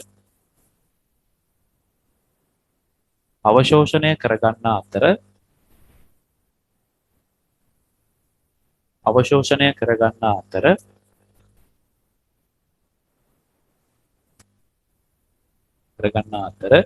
බීහි එවන්නක් සිදු නොවේ බීහි එවන්නක් සිදු නොවේ බීහි එවන්නක් සිදු නොවේ බීහි එවන්නක් සිදු නොවේ එවන්නක් සිදු නොවේ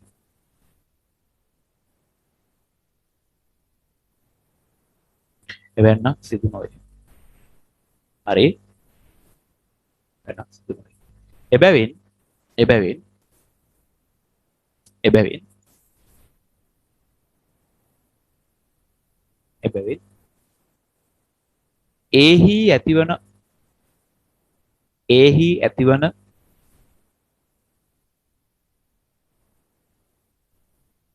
ඒහි ඇතිවන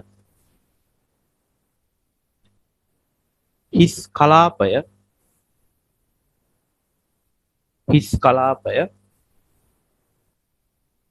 කලාපය බීහි ඇතිවන හිස් කලාපයට වඩා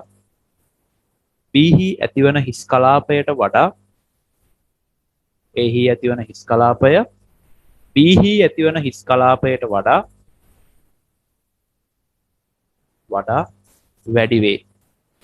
වැඩි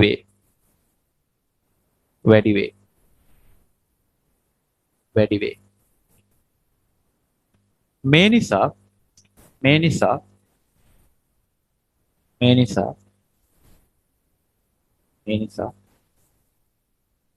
ශ්වසනයට අවශ්‍ය ඔක්සිජන් ලබා ගැනීමට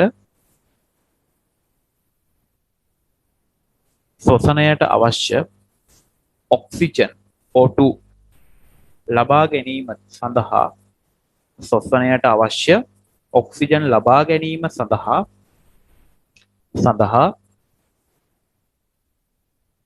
ශ්වසනයට අවශ්‍ය ඔක්සිජන් ලබා ගැනීම සඳහා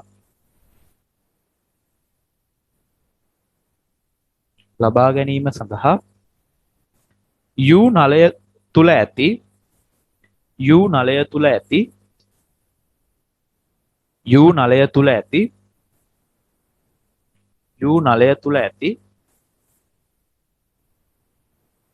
යූ නලය තුල ඇති යූ නලය තුල ඇති යූ නලය තුල ඇති යූ නලය තුල ඇති වාතය භාවිතා කරයි. නැත්තම් වාතය අවශෝෂණය කරයි. වාතය ඉහළට අදී කියලා යන ඉහළට අදී. නැත්තම් ඉහළට ඔව් එහෙම යන ඉහළට අදී. යූ නලය තුල ඇති වාතය ඉහළට අදී. ඉහළට අදී. එබැවින් එබැවින් එබැවින් එබැවින් එබැවින් යූ නලය දිගේ යූ නලය දිගේ යූ නලය දිගේ ඉහළට ඉහළට යූ නලය දිගේ ඉහළට ඉහළට යූ නලය දිගේ ඉහළට යූ නලය දිගේ ඉහළට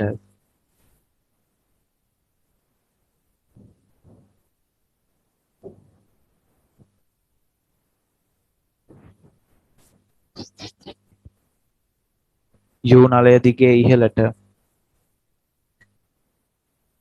ජලය ගමන් කරයි. ජලය ගමන් කරයි.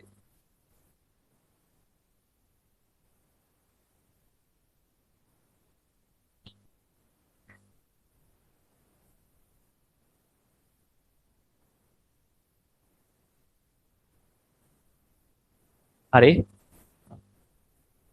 එහෙනම් අපිට ඔන්න ඕකෙන් පුළුවන් අපිට පුළුවන් මේ ක්‍රියාවලිය සඳහා ඔක්සිජන් ඒ කියන්නේ ඔක්සිජන් ඕනේ කරපු හින්දා තමයි අර යූ නලය තුල තිබ්බ වාතය ඇදලා ගත්තේ.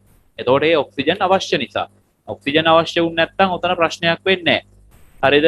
එතකොට අපි උපකල්පනය කරනවා එහෙනම් මේ ඔක්සිජන්ගේ අවශ්‍යතාවය සපුරා ගැනීම සඳහා තමයි මේ වීදුරු නලයේ තිබ්බ ජලය මේ වාතය මේ කේතු ප්ලාස්කු තුලට ඇදිලා ගියේ කියලා අපි හිතනවා. හරි අපි උපකල්පනයක් කරනවා. හොඳයි. එහෙනම් අපි ඔන්න ශ්වසනය කොටසට අදාළ කතාව බලලා ඉවරයි. හරිනේ? ශ්වසනය කියන කොටසට අදාළ කතාව ඉවරයි. දැන් අපිට ඊළඟට එහෙනම් කතා කරන්න තියෙන්නේ උද්දීප්‍යතාවය සහ සමායෝජනය කියන කතාව. හරි. දැන් මේකේ එහෙනම් ඔන්න මම සියලු දේ ඔයාලට කියලා දුන්නා ශ්වසනයේ. ඔයාලට දැන් මේක ගිය සතියේම පැහැදිලි කරේ මේ ශ්වසනය සම්බන්ධ එකක්. දැන් අදත් වැඩි වේලාවක් ශ්වසනය සම්බන්ධ එකක් කතා කරා. එතකොට මේකේ නිකම් ප්‍රැක්ටිකල් එක කියලා දුන්නා නෙමෙයි. ඔයාලට මේක අවබෝධයෙන් ගන්න වැඩේ කියලා දීලා තියෙන්නේ. හරිද? මේක මෙහෙම වුණේ ඇයි? හරිද? ඊට පස්සේ ඇයි මෙයාලා මෙහෙම ඉහළට ගියේ? ජලය ඉහළට ගියේ. ඔක්කොම පැහැදිලි කරලා දීලා තමයි මම වැඩේ කෙරුවේ. ඒ නිසා මේවා ඔයාලට අර මහා ලොකු බරක් විදියට ඔළුවට දැනෙන්නේ නැහැ. ආයෙසරයක් නෝට් එක බැලුවා නම් ඔයාලට නිකම්ම වැඩේ අවබෝධ වෙනවා. ඇයි? සිද්ධිය සම්පූර්ණයෙන් මේ හැම පොයින්ට් එකක්ම පැහැදිලි කරලා දීලා තියෙන්නේ. ඒ නිසා නැවත මේවා බලන්න. එතකොට ඔයාලට අර මහා ලොකුවට ඔට්ටු වෙන්න අවශ්‍ය නැහැ කටපාඩම් කරන්න. මොකද ඔයාලා දන්නවා මේක අවබෝධයෙන් ගන්න. 11 වසරේ කට්ටිය දැන් අර පේපර් ක්ලාස් එක කරන එකේ ලොකු වැදගත්කමක් තියෙනවා. ඔයාලා දන්නවා ඒක. නේද? අර ප්‍රශ්නයකට යන විදිහ, ප්‍රශ්නයකට යන පාර හොඳට වැඩේ අල්ලගන්න. ඒකට මේකේ ඇති දෙයක් නෑ. මහා ලොකුවට ඔට්ටු වෙන්න දෙයක් නෑ මේකේ. විද්‍යාව මහා ලොකුවට අමාරුවක් නෑ. තියෙන්නේ අපිට අවබෝධ කරගන්න. කටපාඩම් කරන්න නෙමෙයි තියෙන්නේ අවබෝධ කරගන්න. හරි කටපාඩම් කරන උන්ට තමයි විද්‍යාව අමාරු. ඒකයි ඔය විද්‍යාව අමාරුයි කියලා කියන්නේ. ඒ කටපාඩම් කරන. හරි. දැන් එහෙනම් ශ්වසනයේ කතාව හරි ලොකු කතාවක් අපි බැලුවා. ගිය සතියේ ගොඩක් අපි පැහැදිලි කරගත්තා මේක. දැන් අදත් ඔන්න ගොඩක් පැහැදිලි කරගත්තා. එහෙනම් අපි ඊළඟ අපේ මාතෘකාවට ඊළඟ ජීවී ලක්ෂණයට අපි යමු උද්දීප්‍යතාවය සහ සමායෝජනය කියන ලක්ෂණය. හරි. මොකක්ද ළමයි මේ උද්දීප්‍යතාවය සහ සමායෝජනය කියලා කියන්නේ? උද්දීප්‍යතාවය සහ සමායෝජනය. කුමක්ද මේ? උද්දීප්‍යතාවය සහ සමායෝජනය කියලා කියන්නේ දැන් අපිට බාහිර සහ අභ්‍යන්තර පරිසර වලින් සංවේදන ලැබෙනවා. එහෙමනේ. දැන් අපේ අත කවුරු හරි ස්පර්ශ කෙරුවොත් එහෙම අපිට ඒක දැනෙනවා. අපි ඇවිදගෙන යනකොට මොකක් හරි කට්ටක් ඇරුණොත් එහෙම අපිට ඒක දැනෙනවා. එහෙමනේ. මං කියන එක ඔයාලට ඇහෙනවා. නේද? ඒ වගේම තමයි ඔයාලා ඇස් වලින් රූප බලනවා. කනෙන් ශබ්ද අහනවා.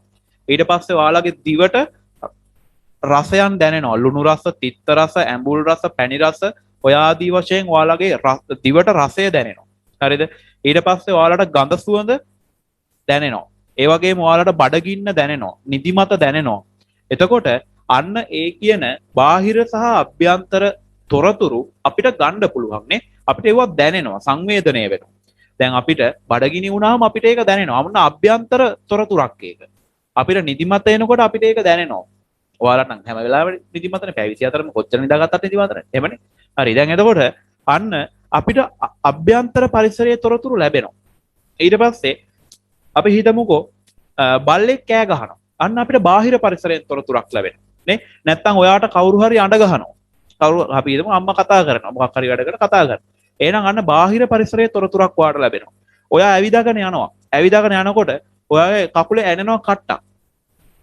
අන්න ඔයාට බාහිර පරිසරයේ තොරතුරක් ලැබෙනවා. හරිද? අන්න ඒ විදිහට අපිට එදිනෙදා ජීවිතයේදී බාහිර සහ අභ්‍යන්තර පරිසර වලින් අභ්‍යන්තර පරිසර කියලා කියන්නේ ළමයි අපේ දේහය තුලින් එන මේ තොරතුරු. හරිද? අපේ දේහය ඇතුලෙන් එන තොරතුරු වලට තමයි අපි අභ්‍යන්තර තොරතුරු කියන්නේ. දැන් අර මං කිය කුසගින්න, පිපාසය, නිදිමත, ඒ වගේ දේවල් අපිට අභ්‍යන්තරයෙන් එන්නේ. ඒවා අපිට වෙන කෙනෙක් කියන්නේ නැහැ නේද? ළඟ ඉන්නේ කවුරු හරි ඇවිල්ලා කියනවා "හා දැන් උඹට නිදිමත එන්න ඕනේ." එතකොට අපිට නිදිමත එනවද? එහෙම එකක් නැහැ නේ. හරිද? ඔයාලා ඉතින් පැය 24ම නිදා ගන්න එක වෙනම කතාවක්. හරිද? නමුත් අපිට එහෙම ඒවා බාහිරින් එන දේවල් නෙමෙයි. ඒවා අපේ අභ්‍යන්තරයෙන් සිද්ධ වෙන දේවල්. එහෙනම් අන්න ඒ විදිහට අපේ ජීවි දේහයට බාහිර සහ අභ්‍යන්තර වශයෙන් තොරතුරු පණිවිඩ ලැබෙනවා. එතකොට අපි ඒවට ගැළපෙන විදිහට ප්‍රතිචාර දක්වනවා. එහෙමනේ. දැන් ඔයාට කවුරු හරි කතා කරුවොත් එහෙම ඔයා බලනවා මොකද්ද ඇයි මොකද කතා කරුවේ කතා කරලා බලනවා ඇයි මට ඇයි කතා කරුවේ මොකද්ද හේතුව අන්න ප්‍රතිචාර දක්වනවා. එහෙමනේ. ඊට පස්සේ ඔයා ඇවිදගෙන යනකොට කට්ටක් යනකොට ඔයා බලනවා ඔයාට රිදෙනවා. බලනවා මොකද මේ වෙලා තියෙන්නේ මොකක්ද දැනিলা තියෙන්නේ. අන්න ඔයා ප්‍රතිචාරය දක්වනවානේ. බඩගිනි එනකොට ඔයා කෑම කනවා. හරිද? ඔයාලත් ඉතින් ඔයාලා සාමාන්‍යයෙන් ඉතින් පැය 24ම කනවනේ. හරිද? එතකොට අන්න දැනෙනවා. අපි ඒකට ගැළපෙන විදිහට ප්‍රතිචාර දක්වනවා. එහෙමනේ. ඊට පස්සේ අපි හිතමු පාරක ඇවිදගෙන යනකොට බල්ලෙක් කපන්න පයින්නවා. අපි මොකද කරන්නේ? ඒකට වැඳ වැඳ ඉන්නේ නැහැනේ. අපි දුවනවා. එහෙනම් අන්න බාහිර තොරතුරක් ආවා, පණිවිඩයක් ආවා. අපි ගැළපෙන විදිහට ප්‍රතිචාර දක්වුවා. ඕක තමයි අපි කියන්නේ උද්දීප්‍යතාවය සහ සමායෝජනය කියලා. හරිද? අපිට පුළුවන් දේහ අභ්‍යන්තර පරිසරයෙන් ලැබෙන තොරතුරු වලට ප්‍රතිචාර දක්වන්න වගේම බාහිර පරිසරයෙන් ලැබෙන තොරතුරු වලටත් ගැළපෙන විදිහට ප්‍රතිචාර දක්වන්න. දැන් ගැළපෙන විදිහට ප්‍රතිචාර කියපුවාම දැන් හිතන්නකෝ හරි. ඔයා ඇවිදගෙන යනකොට කට්ටක් එනවා. කකුලේ කට්ටක් එනවා. එතකොට ඔයා කකුලේ ඇනිච්ච කට්ට ආතේ බලනවා. සාමී කොහේ හරි මෙහෙ දැනලා තියෙන්නේ. එම් බලන්න ගැළපෙන විදිහට ප්‍රතිචාරය දක්වන්න. බල්ලෙක් කපන්න පරිනකොට අය ඌට වැඳ වැඳ ඉන්නේ නැහැ. දුවනවා. ගැළපෙන විදිහේ ප්‍රතිචාර දක්වන්නේ. කවුරු හරි ගහන්න එනකොට එක්ක ඌට ගහනවා. එහෙම නැත්නම් එතනින් පැනලා දුවනවා. අන්න ගැළපෙන විදිහට ප්‍රතිචාර දක්වනවා. හරිද? එහෙනම් අන්න ඒ විදිහට අපිට පුළුවන් අපි ගන්න තොරතුරු වලට ගැළපෙන විදිහට ප්‍රතිචාර දක්වන්න. හරි? එහෙනම් ඔන්න ඔය දේ තමයි අපි මේ උද්දීප්‍යතාවය සහ සමායෝජනය කියලා කතා කරන්නේ. එතකොට මේ ක්‍රියාවලිය සිද්ධ වෙන්නේ ප්‍රධාන වශයෙන් අපේ ස්නායු පද්ධතිය කේන්ද්‍ර කරගෙන. හරිද? මේකේ මේ උද්දීප්‍යතාවය සහ සමායෝජනය උද්දීප්‍යතාවය සහ සමායෝජනය පාලනය කරන්නේ කවුද? අපේ ස්නායු පද්ධතිය. හරිද? ස්නායු පද්ධතිය මගින් තමයි සම්පූර්ණයෙන් මේ ක්‍රියාවලිය පාලනය කරන්නේ. එතකොට මෙතනදී වැදගත් වෙනවා මොළය සහ සුෂුම්නාව. හරිද? මොළය සහ සුෂුම්නාව තමයි මෙන්න මෙතනදී මූලික වශයෙන් සම්බන්ධ වෙන්නේ. එතකොට සමහර තොරතුරු මොළය මගින් ලබාගෙන විශ්ලේෂණය කරනවා. සමහර තොරතුරු සුෂුම්නාව මගින් ලබාගෙන විශ්ලේෂණය කරනවා. හරිද? දැන් උදාහරණයකට මම කිව්වොත් මෙහෙම දැන් අපි රූපයක් දිහා බලනවා. දැන් ඔයාලා මම මේ උගන්වන එක ඔයාලගේ ෆෝන් එකේ හරි ලැප් එකේ හරි මොකක් හරි තිරයෙන් බලාගෙන ඉන්නවා. එතකොට අන්න ඔයාලා බලනවානේ. එතකොට ඔයාලා දන්නවද ඔය බලන එක ඇත්තටම ඔයාලගේ ඇසේ ඇති වෙන්නේ කොහොමද කියලා? ඇත්තටම ඔයාලගේ ඇහි ඇති වෙන්නේ කොහොමද? අපි හිතමු අපේ ගෙදර මිදුලේ තියෙන ගහක් දිහා බලනවා. ඔයාලගේ ගෙදර මිදුලේ තියෙන ගහක් දිහා බලනවා. නැත්නම් ඔයාලගේ ගෙදර මිදුලේ යන සතෙක් දිහා මොකද අපි හිතමු බල්ලෙක් යනවා කියලා බල්ලා දිහා බලනවා. එතකොට ඇත්තටම අපේ ඇසේ ඕක ඇති වෙන්නේ කොහොමද? ඕක ඇති වෙන්නේ උඩ යට මාරු වෙලා. ඔය ප්‍රතිබිම්බය ඇති වෙන්නේ අපේ ඇසේ උඩ යට මාරු වෙලා. මම මොකද්ද ඒ කියන්නේ? ඒ කියන්නේ දැන් ඔයාලා හිතමුකෝ හරි අර ගෙදර ඉන්න බල්ලා දිහා බලනවා. ගෙදර ඉන්න බල්ලා දිහා බලනකොට ඔයාලට පේන්නේ ඕක උඩ යට මාරු වෙලා. මොන කතාවක්ද ඒ කියන්නේ? ඉතින් අපිට එහෙම පේන්නේ නැහැ. ඇත්තටම අපේ ඇසේ ඒ සතාගේ නැත්තම් ඕනෙම වස්තුවක ප්‍රතිබිම්බය හටගන්නේ උඩ යට මාරු වෙලා. හැබැයි ඇයි එහෙම අපිට එහෙනම් පේන්නේ නැත්තේ? එහෙම පේන්නේ නැති වෙන්න හේතුව තමයි ඒ තොරතුර අර දැන් මෙහෙම මිනිස්සෙක් අපි ඉන්නවනම් අපි ඕක ඇහෙන් බලපුවාම අපිට ඕක පේන්නේ මෙහෙම. උඩ යට මාරු වෙලා. හරිද? උඩ යට මාරු වෙලා පේන්නේ. එතකොට මොකද කරන්නේ? මෙන්න මේ තොරතුර යවනවා කෙලින්ම මොළයේ දෘශ්‍ය කලාපයේ වෙතට. හරිද? මොළයේ තියෙනවා දෘශ්‍ය කලාපයක්. ඒ කියන්නේ අපේ දෘෂ්ටිය සඳහා වැදගත් වෙන කලාපයක් තියෙනවා. හරිද? මොළයේ තියෙනවා අපේ සම්පූර්ණ දේහ ක්‍රියාවලි පාලනය කිරීම සඳහා එක එක ඒකක තියෙනවා. ශ්වසනය පාලනය කරන්න මොළයේ වෙනම ඒකකයක් තියෙනවා. දෘශ්‍ය ක්‍රියාවලි පාලනය සඳහා වෙනම ඒකකයක් තියෙනවා. ශබ්ද ශ්‍රවණ ක්‍රියාවලි පාලනය සඳහා වෙනම ඒකකයක් තියෙනවා. ගන්ධ සුවඳ හඳුනා ගැනීම සඳහා වෙනම ඒකකයක් තියෙනවා. ඊට පස්සේ අපේ පෞරුෂ සාධක ඉගෙනීම අන්න ඒ වගේ දේවල් පාලනය කිරීම සඳහා වෙනම ඒකකයක් තියෙනවා. ඔය විදිහට අපේ සම්පූර්ණ ක්‍රියාවලි පාලනය කිරීමට වෙන වෙනම ඒකක මොළය තුල පිහිටලා තියෙනවා. එතකොට මේක දෘශ්‍ය ක්‍රියාවලිය. මේ ඇතිවෙච්ච ප්‍රතිබිම්බය මේ ඔයා දැකපු ඔයා බලපු මේ නිරීක්ෂණය තොරතුර කෙලින්ම යවනවා මොළයට. මොළයේ දෘශ්‍ය කලාපයට යවනවා. මොළයේ දෘශ්‍ය කලාපයට ගියපුවාම මොළය මගින් මෙන්න මේක විශ්ලේෂණය කරනවා අනිත් පැත්ත හරවලා. හරිද? මේක මොළය මගින් විශ්ලේෂණය කරලා ගන්නවා අනිත් පැත්ත හරවලා. හරිද? ඒ කියන්නේ අර සැබෑ ස්වરૂපය මේකේ අපිට පෙන්වනවා. හැබැයි ඇත්තටම අපේ ඇස මෙන්න මේ විදිහේ තොරතුරක් තමයි දකින්නේ. හැබැයි මේක ඊට පස්සේ ස්නායු පද්ධතිය මගින් අරගෙන යනවා මේ පණිවිඩය මොළයේ දෘශ්‍ය කලාපයේ වෙත. මොළයේ දෘශ්‍ය කලාපය මොකද කරන්නේ? ඊට පස්සේ මේක විශ්ලේෂණය කරලා අර සාමාන්‍ය තත්ත්වයට මේකපත් කරනවා. ඔන්න ඔය විදිහට තමයි අපිට පෙනීම සිද්ධ වෙන්නේ. පෙනීම ඇති වෙන්නේ. හරි?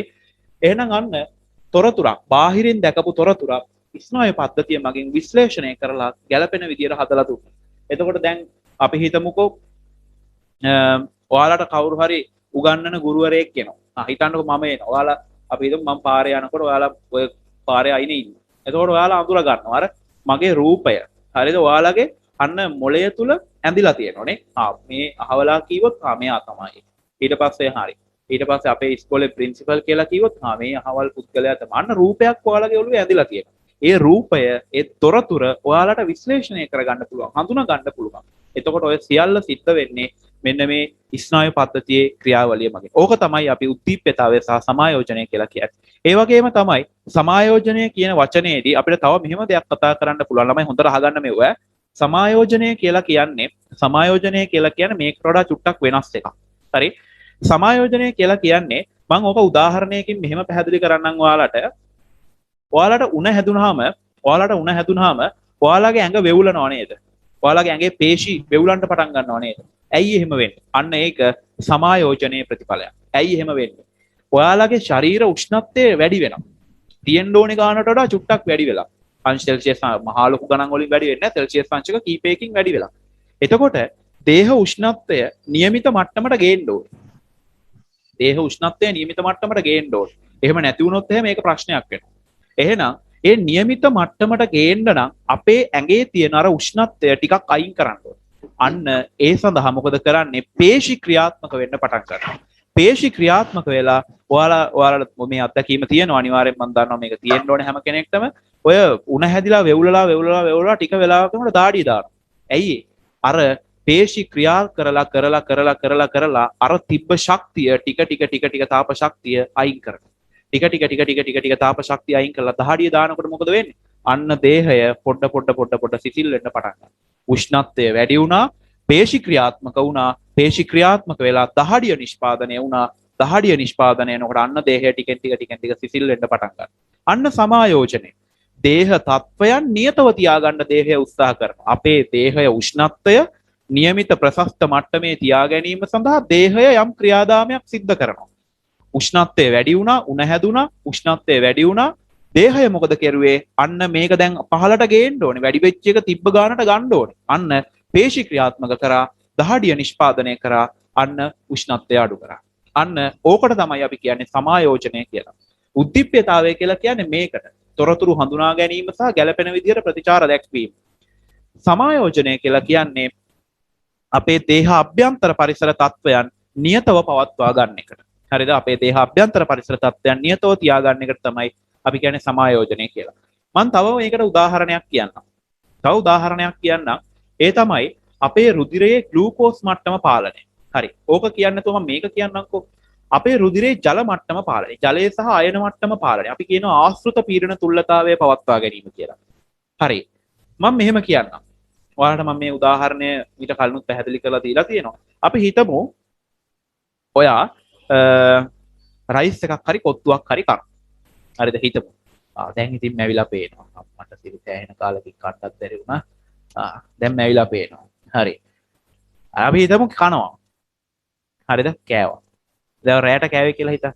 හරි. රැයට කාලා නිදා ගන්න. නිදා ගත්තාම දැන් පාන්දර 2 3 වගේ වෙනකොට ඉන්න බෑ දැන් වතුර තිබුණා. හරිද? මේ අත්දැකීම බහුතරයක් අයට තියෙනවා. සමහර අයට නම් නැහැ කියලා කිව්වා. ඔය කලින් උගන්වද්දි මම ඔය කලින් අවස්ථාවකත් ඔක පැහැදිලි කරා. සමහර කට්ටියට එහෙම ඒවා නැහැ කියලා. ඒ කියන්නේ උන් කාලා නැහැ. බාගෙට කාලා තියෙන්නේ. ඒකයි ඒ කේස් එක. හරි. දැන් එතකොට පාන්දර 1 2 3 වගේ වෙනකොට දැන් ඉන්න බෑ වතුර තිබා. හරිද? ඒ මොකද ඒ වෙලා තියෙන්නේ? අපි අර ගත්ත ආහාරවල ලවණතාවය වැඩි. හරිද? ඔය රයිස්, කොත්තු ඒ වගේ ආහාරවල ලවණ ප්‍රමාණය වැඩි. ඔකට එක එක දේවල් දානවනේ. හරිද? ඒ දාන ඒ වගේ තියෙන ලවණතාවය නිසා ආහාරයේ ලවණභාවය වැඩි. එතකොට අපි ආහාරය දැන් ගත්තනේ. ආහාරය අරගෙන දැන් අපේ ආහාර ජීර්ණ පද්ධතිය ටික ටික ඕක ජීර්ණය කරනවා. හරිද? අපේ ආහාර ජීර්ණ පද්ධතිය ටික ටික දැන් ඕක ජීර්ණය කරනවා. ඔයා නිදි. හැබැයි ආහාර ජීර්ණ පද්ධතිය වැඩ. ආහාර ජීර්ණ පද්ධතිය ටික ටික අර ගත්ත ආහාර කොටස් උරා ගන්න. හැබැයි චූටි කේස් එකක් තියෙනවා. රුධිරයට යන ලවණ ප්‍රමාණය වෙනදා යන ලවණ ප්‍රමාණයට වඩා වැඩි වෙලා. රුධිරයට අවශෝෂණය වෙන ලවණ ප්‍රමාණය වෙනදා ලවණ ගානට වඩා වැඩි වෙලා. ඇයි ඒ? ඔයා අර ගත්ත ලවණතාවය වැඩි ආහාරවල ලවණ ගොඩක් තියෙන නිසා අන්න රුධිරයට වැඩි ලවණ ප්‍රමාණයක් යනවා. අන්න චූටි කේස් එකක් එනවා. මොකද්ද? රුධිරයේ ලවණ ප්‍රමාණය වැඩි වෙන්න පටන් ගන්නවා. සාර සාමාන්‍ය තිබ්බ ගානට වඩා අර ගත්ත ලවණ අධික ආහාරය නිසා රුධිරයේ ලවණ මට්ටම වැඩි වෙනවා. අන්න පොඩි ප්‍රශ්නයක් එනවා. රුධිරයේ ලවණ මට්ටම වැඩි වෙලා හරියන්නේ නැහැ. ඒක තියෙන ගානේ තියෙන්න ඕනේ. එතකොට රුධිරයේ ලවණ මට්ටම වැඩි වෙනකොට ජල මට්ටම අඩු වෙනවා. හරිද? ලවණ සාන්ද්‍රණය වැඩි වෙලා ජල ප්‍රමාණය අඩු වෙලා තියෙනවා. අන්න චූටි කොස්සක්. පොඩි ප්‍රශ්නයක්. දැන් මේක විසඳන්න ඕනේ. මේක විසඳුවේ නැත්නම් එහෙම එන අවුලක් වෙනවා. රුධිරයේ ලවණතාවය මේ බැලන්ස් එකේ තිබ්බේ නැත්නම් එහෙම ජලය සහ ලවණ බැලන්ස් එක තිබ්බේ නැත්නම් එන අවුලක්. මොකද රුධිරයේ pH අගය එහෙම වෙනස් වෙලා මරණය පවා සිද්ධ වෙන්න පුළුවන්.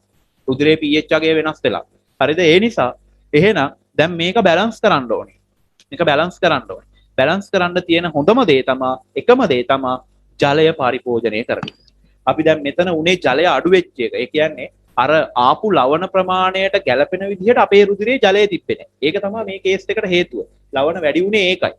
එහෙනම් මේක පාලනය කරන්න තියෙන හොඳම ක්‍රමය තමයි ජලය පානය කරන එක. හරිද? එහෙනම් දැන් ඔයා නිදි. දැන් ඔයා ඇහැරිලා හිටියා නම් ඔයාට වතුර තිබහවොත් එහෙම වතුර බොනවනේ. දැන් නිදි. දැන් මොකද කරන්නේ? දැන් මේක ඇහැරන්නත් එපා. එතකොට මොකද කරන්නේ? දැන් බාම් බලන්න. එතකොට දැන් මේ සමායෝජනය කියන්නේ මහා අමුතුම දෙයක්. දැන් අපේ දේහයේ අභ්‍යන්තර පරිසරය නියතව තියාගන්න ඕනේ. එතකොට ඒක එක්කෝ කොහොම හරි එයා කරන්න තමයි try කරන්නේ. දැන් ඔයා නිදි. දැන් මේක ඇහැරන්න ඕනේ. දැන් වතුර පොවන්න එපා. දැන් මෙතන රුධිරයේ එන කේස් එකක් වීගෙන යන්නේ. දැන් වතුර පොවන්න ඕනේ දැන් මේකට. එතකොට ඔයා නිදාගෙන ඉන්න ගමන් ඔයාට වතුර පොවන්න බෑනේ. දැන් එහෙනම් ඔබ ඇහැරන්න ඕනේ.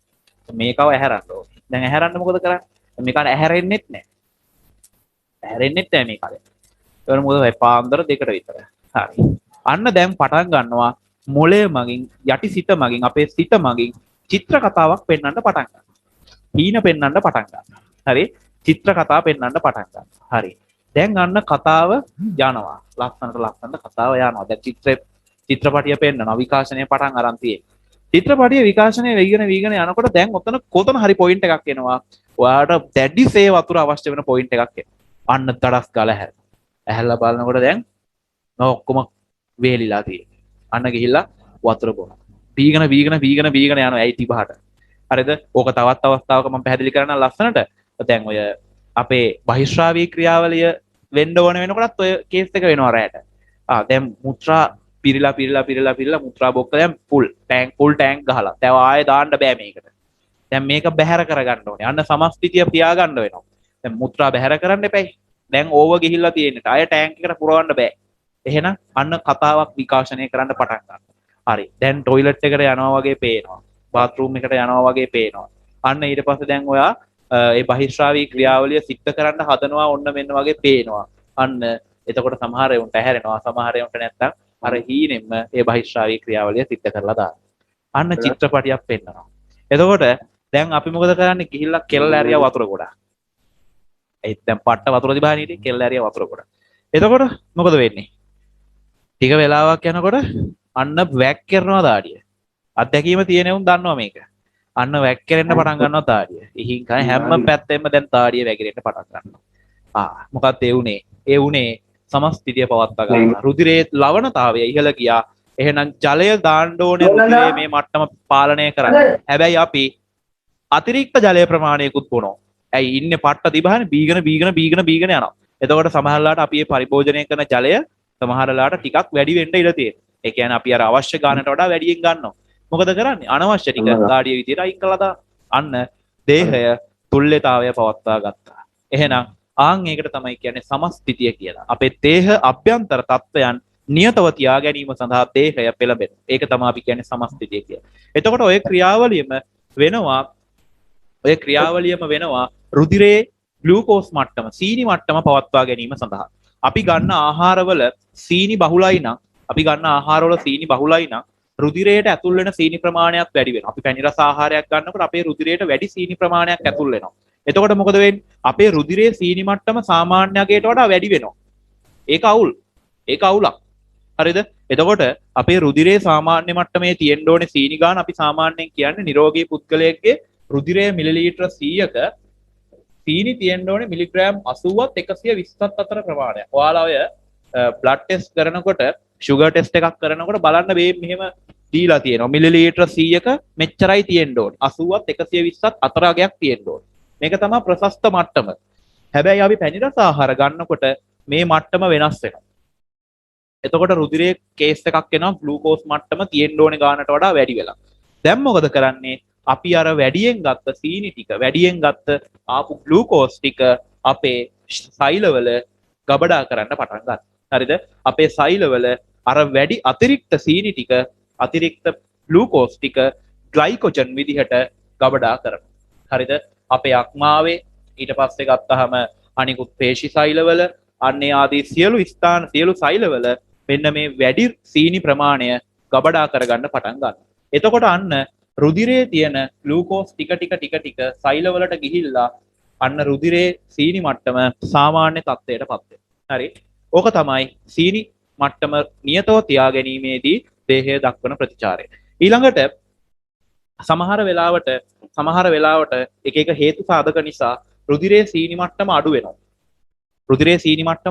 තියෙන්න ඕනේ ගානට වඩා අඩු වෙනවා. දැන් එතකොට මොකද වෙන්නේ? දැන් ආයෙ මේක ප්‍රශස්ත මට්ටමකට ගේන්න ඕනේ. නැත්තම් එන ප්‍රශ්නයක් රුධිරයේ සීනි මට්ටම අඩු වුණොත් එහෙම ඒක ගොඩක් බලපානවා. හරිද? එතකොට රුධිරයේ සීනි මට්ටම අඩු වෙනකොට දැන් ඒක ආයෙ ප්‍රශස්ත මට්ටමට වැඩි කරන්න ඕනේ. අන්න දැන් අර ගබඩා කරපු ඒවා තියෙනවානේ. ගබඩා කරලා තියාගත්තුවා තියෙන ඒවා දැන් උදාහරණයක්. ඇයි දැන් මේ සාමාන්‍ය මේක මට්ටමට ගේන්න එපයි. දැන් මොකද කරන්නේ? ගබඩා කරලා කලින් තියාගෙන තියෙනවා අන්න දැන් රුධිරයට නිදහස් කරනවා. ඔන්න රුධිරයේ සීනි මට්ටම නියතව පවත්වා ගත්තා. හරි? එහෙනම් ඔය වගේ දේවල් තමයි අපි සමස්තිතිය කියලා කියන්නේ. ඒ කියන්නේ අපේ දේහ අභ්‍යන්තර පරිසර තත්ත්වයන් නියතව තියාගන්න. එතනදී උෂ්ණත්වය නියතව තියාගන්නවා. රුධිරයේ ග්ලූකෝස් මට්ටම නියතව තියාගන්නවා. රුධිරයේ ලවණ ප්‍රමාණය නියතව තියාගන්නවා. හරිද? ඔය වගේ ගොඩාක් අපේ සමස්තිතික ක්‍රියාවලිය අපේ දේහය තුළ සිද්ධ වෙනවා. හරි. එහෙනම් අපි බලමු මොකද්ද මේකේ කියලා තියෙන්නේ කියලා. හරි. බලන්න 8 වෙනි පිටුවේ උද්දීප්‍යතාවය සහ සමායෝජනය. බලමු මොකද්ද කියන්නේ? පරිසරයේ සිදුවන වෙනස් වීම හඳුනා ගැනීම, තේරුම් ගැනීම හා ඒ අනුව ප්‍රතිචාර දැක්වීමේ හැකියාවක් ජීවීන් සතුව ඇත. ජීවීන් විවිධ අයුරින් බාහිර සහ අභ්‍යන්තර සාධකවලට සංවේදී වේ. ජීවීන්ට විවිධාකාරයෙන් ලැබෙන උත්තේජ නිසා පරිසර වෙනස් වීම හඳුනා ගැනීමට හැකි වී ඇත. උත්තේජයක් ලෙස හඳුන්වනුයේ කිසියම් ජීවියෙකුගේ දේහය තුළ කායික හෝ චර්යාමය වෙනසක් ඇති කළ හැකි ජීවියාගේ බාහිර පරිසරය තුළ හෝ ශරීර අභ්‍යන්තරයේ සිදුවන වෙනස් වීම උත්තේජයක් කියලා කියන්නේ. දැන් හිතන්නකෝ අපි පාරක ඇවිදගෙන යනකොට අර බල්ලෙක් එනවා හපන්න. එතකොට අන්න තොරතුර නේද? අපි මොකද වුනේ? අපේ දේහයේ අන්න චර්යාත්මක වෙනසක් ඇති වුණා. කායිකමය වශයෙන් වෙනසක් ඇති වෙනවා. අපි දුවනවා පණ එපා කියලා. එතකොට අන්න අර සතා එනවා අපි අන්න ඒක දැක්කා. අපි ශබ්දය ඇහුවා. අන්න අපි තොරතුර අවදානම හඳුනාගත්තා. තොරතුර සංවේදනය හඳුනාගත්තා. අපි මොකද කරුවේ? අපේ දේහය චර්යාත්මක සහ කායික මේ වශයෙන් වෙනස් කරගෙන පණ එපා කියලා කිව්වා. එහෙනම් අන්න ඒ වගේ අපේ දේහය වෙනස්, අපේ දේහයේ ඒ කායික සහ ඒ චර්යාත්මක දේවල් වෙනස් කරන්න පුළුවන් ඕනේ තොරතුරකට අපි කියනවා උත්තේජයක් කියලා. එතකොට අභ්‍යන්තර වශයෙන් එනවා මොනවද? අපේ බඩගින්න. බඩගින්න නැති වෙනකොට අපි කෑම ගැනීම සඳහා පෙළඹෙනවා. ආහාර ගැනීම සඳහා පෙළඹෙනවා. එහෙනම් අන්න කායික සහ චර්යාත්මක වශයෙන් වෙනස්කමක් සිද්ධ වුණා. එහෙනම් අන්න ඒවට තමයි අපි කියන්නේ උත්තේජ කියලා. ළමයි මාක් කරගන්න එක උත්තේජයක් ලෙස හඳුන්වන්නේ කිසියම් ජීවියෙකුගේ දේහය තුළ කායික හෝ චර්යාමය වෙනසක් ඇති කළ හැකි ජීවියාගේ බාහිර පරිසරය තුළ හෝ ශරීර අභ්‍යන්තරයේ සිදුවන වෙනස් වීමය. මාක් කරගන්න.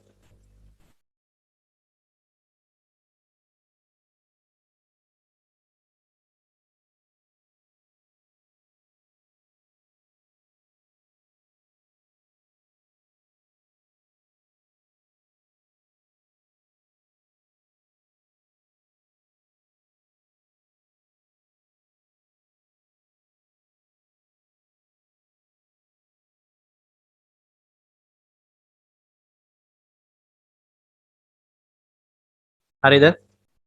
හරි. ඊට පස්සේ ඊළඟ බලන්න ඊළඟ පොයින්ට් මේ ඡේදයේ බහුසෛලික ජීවීන්ගේ සිරුර තුළ උත්තේජ හඳුනා ගැනීමට විවිධ සංවේදී ඉන්ද්‍රියන් ඇත. ඇස, කන, නාසය, දිව සම මෙවැනි සංවේදී ඉන්ද්‍රියන් කිහිපයකි. එමෙන්ම මෙවැනි ඉන්ද්‍රියන් මගින් හඳුනා ගන්නා උත්තේජවලට ගැළපෙන ප්‍රතිචාර දැක්වීමට ජීවීන්ට හැකියාවක් ඇති අතර ඒ සඳහා ස්නායු පද්ධතිය ප්‍රධාන වශයෙන් වැදගත් වේ. බාහිර සහ අභ්‍යන්තර පරිසර වලින් ලැබෙන උත්තේජවලට ප්‍රතිචාර දැක්වීමට ඇති හැකියාව උද්දීප්‍යතාවය ලෙසත් උත්තේජ සහ ප්‍රතිචාර දැක්වීමේදී විවිධ ඉන්ද්‍රියන් අතර පවත්නා වූ සම්බන්ධීකරණය සමායෝජනය ලෙසත් හඳුන්වයි. හරි. සමායෝජනය. ඊට පස්සේ සමස්ථිතිය කතාව වෙනස්. සමස්ථිතිය ගැන තමයි මම අර ඉස්සෙල්ලා වෙනම කිව්වේ. අර රුධිරේ සීනි මට්ටම පවත්වා ගන්න එක. හරිද? ඊළඟට ගත්තාම උෂ්ණත්වය නියතව තියාගන්න එක. හරිද? ඒක සමස්ථිතිය. මෙතන තියෙන්නේ සමායෝජනය. හරි? එතකොට ඔන්න එක ළඟ යන වචනය. හරි? සමස්ථිතිය කියන්නේ වෙනම එකක්. සමායෝජනය කියන්නේ වෙනම එකක්. හරි. එතකොට සමායෝජනයේදී වෙන්නේ මේකයි. දැන් අපි අපේ ඇස පාවිච්චි කරලා අර සතා අපිට හපන්න එක දැක්කා. එහෙමනේ. ඇස මගින් තොරතුර ගත්තා. ඊට පස්සේ දැන් ඒක බුරාගෙන එනකොට ඒ ශබ්දය කන මගින් අපි ගත්තා. හරිනේ. ඉන්ද්‍රියන් කිහිපයක් අන්න දායක වෙනවා. එතකොට ඇස සහ කන අන්න ඉන්ද්‍රියන් දායක වෙලා අපි අරක තොරතුර ගත්තා. ඒ ගත්තු තොරතුර අරන් ගියා මොළයට. ගත්තු තොරතුර අරන් ගියා මොළයට. මොළය විශ්ලේෂණය කරා මේක මේ මෙහෙමයි. බල්ලක් කියනවනේ. අපා හිතන්නේනේ. එහෙම මේ වරු ගණන් ඔක හිත ඉන්නේ. ඔක ෂණිකව සිද්ධ වෙනවා. ඕක නිකන් හරියට ළමයි ඔය ස්නායු ක්‍රියාවලිය හරියට දැන් ඔයාලා ගෙදර තියෙන ස්විච් එකක් දාන බල්බ් එකක් ඔන් කරන්න ස්විච් එක දානවා කියලා හිතන්නකෝ. ෂණිකව එක පත් වෙනවනේ. ආන් ඒ වගේ තමයි. ෂණිකව සිද්ධ වෙන්නේ මේක. මේ අපේ ස්නායු පද්ධතිය තුළ ස්නායු ආවේග ගමන් කිරීම සිදු වෙන්නේ හරියට නිකන් වයර් එකක් තුල කරන්ට් එක යනවා වගේ විදිහට. ඉතාලම වේගවත් මේක. හරිද? තප්පරයට සාමාන්‍ය මීටර 120ක වේගයක් තියෙනවා. අපේ ස්නායු ආවේගයකට මෙන්න මෙච්චර වගේ දල වේගයක් තියෙනවා. තප්පරයට මීටර 120ක් යන්න පුළුවන්. එක තප්පරයක් ඇතුලේ එයාට මීටර 120ක දුරක් ගමන් කරන්න පුළුවන්. දල තක්සේරුවක් නේ. එතකොට හිතන්න කොච්චර වේගයක් තියෙනවද කියලා. එක තප්පරයකට. දැන් අපේ දේහය මීටර 100 ගණන් දුරයිද? නෑනේ. අපේ දේහය මීටර 100 ගණන් දුරයිද? නෑනේ. අපේ දේහයේ තියෙන්නේ පොඩි ප්‍රමාණයක්. එතකොට එහෙනම් බලන්න කොච්චර වේගයක් මේ ස්නායු සෛල වලට තියෙනවා. ස්නායු පද්ධතියට තියෙනවා. එතකොට ෂණිකව මේක සිද්ධ වෙන්නේ. ෂණිකව තොරතුරු ගන්නවා, ෂණිකව විශ්ලේෂණය කරනවා, ෂණිකව ප්‍රතිචාර දක්වනවා. හරිද? සමහරලාට අපිට හිතා ගන්න බෑ මොකද උනේ කියලා. බල්ලා පන්නාගෙන එනකොට අන්තිමට බල්ලා ගියාට පස්සේ අපි ගහක් උඩ. අපිට හිතා ගන්න බෑ මොකද වෙලා තියෙන්නේ කියලා. ෂණික ප්‍රතිචාර. ඊට පස්සේ කවුරු හරි ගහන්න එනකොට ෂණික ප්‍රතිචාරයක් අපි දක්වනවා. එක්කෝ ඒකට පැනලා ගහනවා නැත්නම් පැනලා දුවනවා. එහෙනම් ෂණික ප්‍රතිචාර දක්වනවා. ඊට පස්සේ හිතන්නකෝ පාරේ ඇවිදගෙන යනකොට අපි හිතමුකෝ දූවිලි පාරක් එනවා කියලා. ඔයාගේ ඇස් දෙක නිකම්ම එකපාර වැහෙනවා. එහෙම වෙලා නැද්ද? අපේ ඇහැ ගාවට මොකක් හරි වස්තුවක් එනකොට එකපාරම අපේ ඇහැ වැහෙනවා. ෂණික ප්‍රතිචාර. හරිද? එහෙනම් අන්න ඒ විදිහේ ඊටාම වේගවත් ප්‍රතිචාර දැක්වීමේ හැකියාවක් මේ ස්නායු පද්ධතියට තියෙනවා. එතකොට ඒ සඳහා ඉන්ද්‍රියන් කිහිපයක දායකත්වයේ තියෙනවා. මොළය ඇස් සහ කන මගින් තොරතුරු ලබා ගත්තා. අරගෙන ගියා මොළයට විශ්ලේෂණය කරා. ඊට පස්සේ කොහෙටද දැන් දෙන්න ඕනේ? බල්ලා හපන්න එනවා. එතකොට ආයෙත් ඇහැට දීලා හරියනවද? ඇහැට කනට දීලා හරියනවද? එතකොට ඇස්ද ගැලවිලා දුවන්නේ නෑනේ. දෙන්න ඕනේ කකුල් දෙකට. අන්න අපේ කලව ප්‍රදේශයට දෙන්න ඕනේ තොරතුරු දුවපිය පණ ඇරලා කියලා. එහෙනම් අන්න තොරතුරු දෙන්න ඕනේ ඒ ගැළපෙන තැන් වලට. ගත්ත තොරතුරේ ප්‍රතිචාර දැක්වීම සඳහා ගැළපෙන තැන් වලට ප්‍රතිචාරය දෙන්න ඕනේ. අපේ අත්වලට ප්‍රතිචාරය දීලා හරියන්නේ නැහැ. අත් ඒවා යනවා සම්පූර්ණ දේහය පුරා පැතිරලා යනවා. නමුත් ඒක අර කේන්ද්‍රගත වෙන තැනක් තියෙනවා. එතකොට දැන් අපේ අත්වලට අපි මේ අතවනවන ඉඳලා හරියන්නේ නැහැ. බල්ලා දුවන්නේ මේ හපන්න යනකොට. ඒක මොකද කරන්නේ? දුවන්නයි තියෙන්නේ. එහෙනම් ඒක අන්න ගැළපෙන තැනට ප්‍රතිචාරය දෙන්න ඕනේ. එතකොට ඕම් ඔය සම්පූර්ණ ක්‍රියාවලියට තමයි අපි කියන්නේ සමායෝජනය කියලා. අපි තොරතුරු හඳුනා ගන්නවා, මොළය වගේ විශ්ලේෂණය කර ගන්නවා, ගැළපෙන තැන් වලට ප්‍රතිචාරය දෙනවා. ඒ කියන්නේ ගැළපෙන තැන් වලට ඒ තොරතුරු යොමු කරනවා. ඊට පස්සේ ගැළපෙන විදිහට ප්‍රතිචාර දක්වනවා. ඕම් ඔය සෙට් එකේම එකතුවට අපි කියනවා සමායෝජනය කියලා. ඒකයි ඔකේ කියන්නේ. කියනවා බාහිර හා අභ්‍යන්තර පරිසර වලින් ලැබෙන උත්තේජ වලට ප්‍රතිචාර දැක්වීමට ඇති හැකියාව උද්දීපිතාවයේ ලෙස උත්තේජ සඳහා ප්‍රතිචාර දැක්වීමේදී විවිධ ඉන්ද්‍රියන් අතර පවත්නා වූ සම්බන්ධීකරණ විවිධ ඉන්ද්‍රිය ඇස කන ඊට පස්සේ ගත්තාම මොළය ඊට පස්සේ අපේ මාංශ පේශී ඒවා අන්න ගොඩක් සම්බන්ධ වෙනවා. එහෙනම් අන්නේ තියෙන සම්බන්ධීකරණය සමායෝජනයේ ලෙස හඳුන්වයි. මාක් කරගමුනේ. බාහිර හා අභ්‍යන්තර පරිසර වලින් ලැබෙන උත්තේජ වලට ප්‍රතිචාර දැක්වීමට ඇති හැකියාව උද්දීප්‍යතාවයේ ලෙසත් උත්තේජ සඳහා ප්‍රතිචාර දැක්වීමේදී විවිධ ඉන්ද්‍රියන් අතර පවත්නා වූ සම්බන්ධීකරණය සමායෝජනයේ ලෙසත් හඳුන්වයි. මාක් කරගන්න.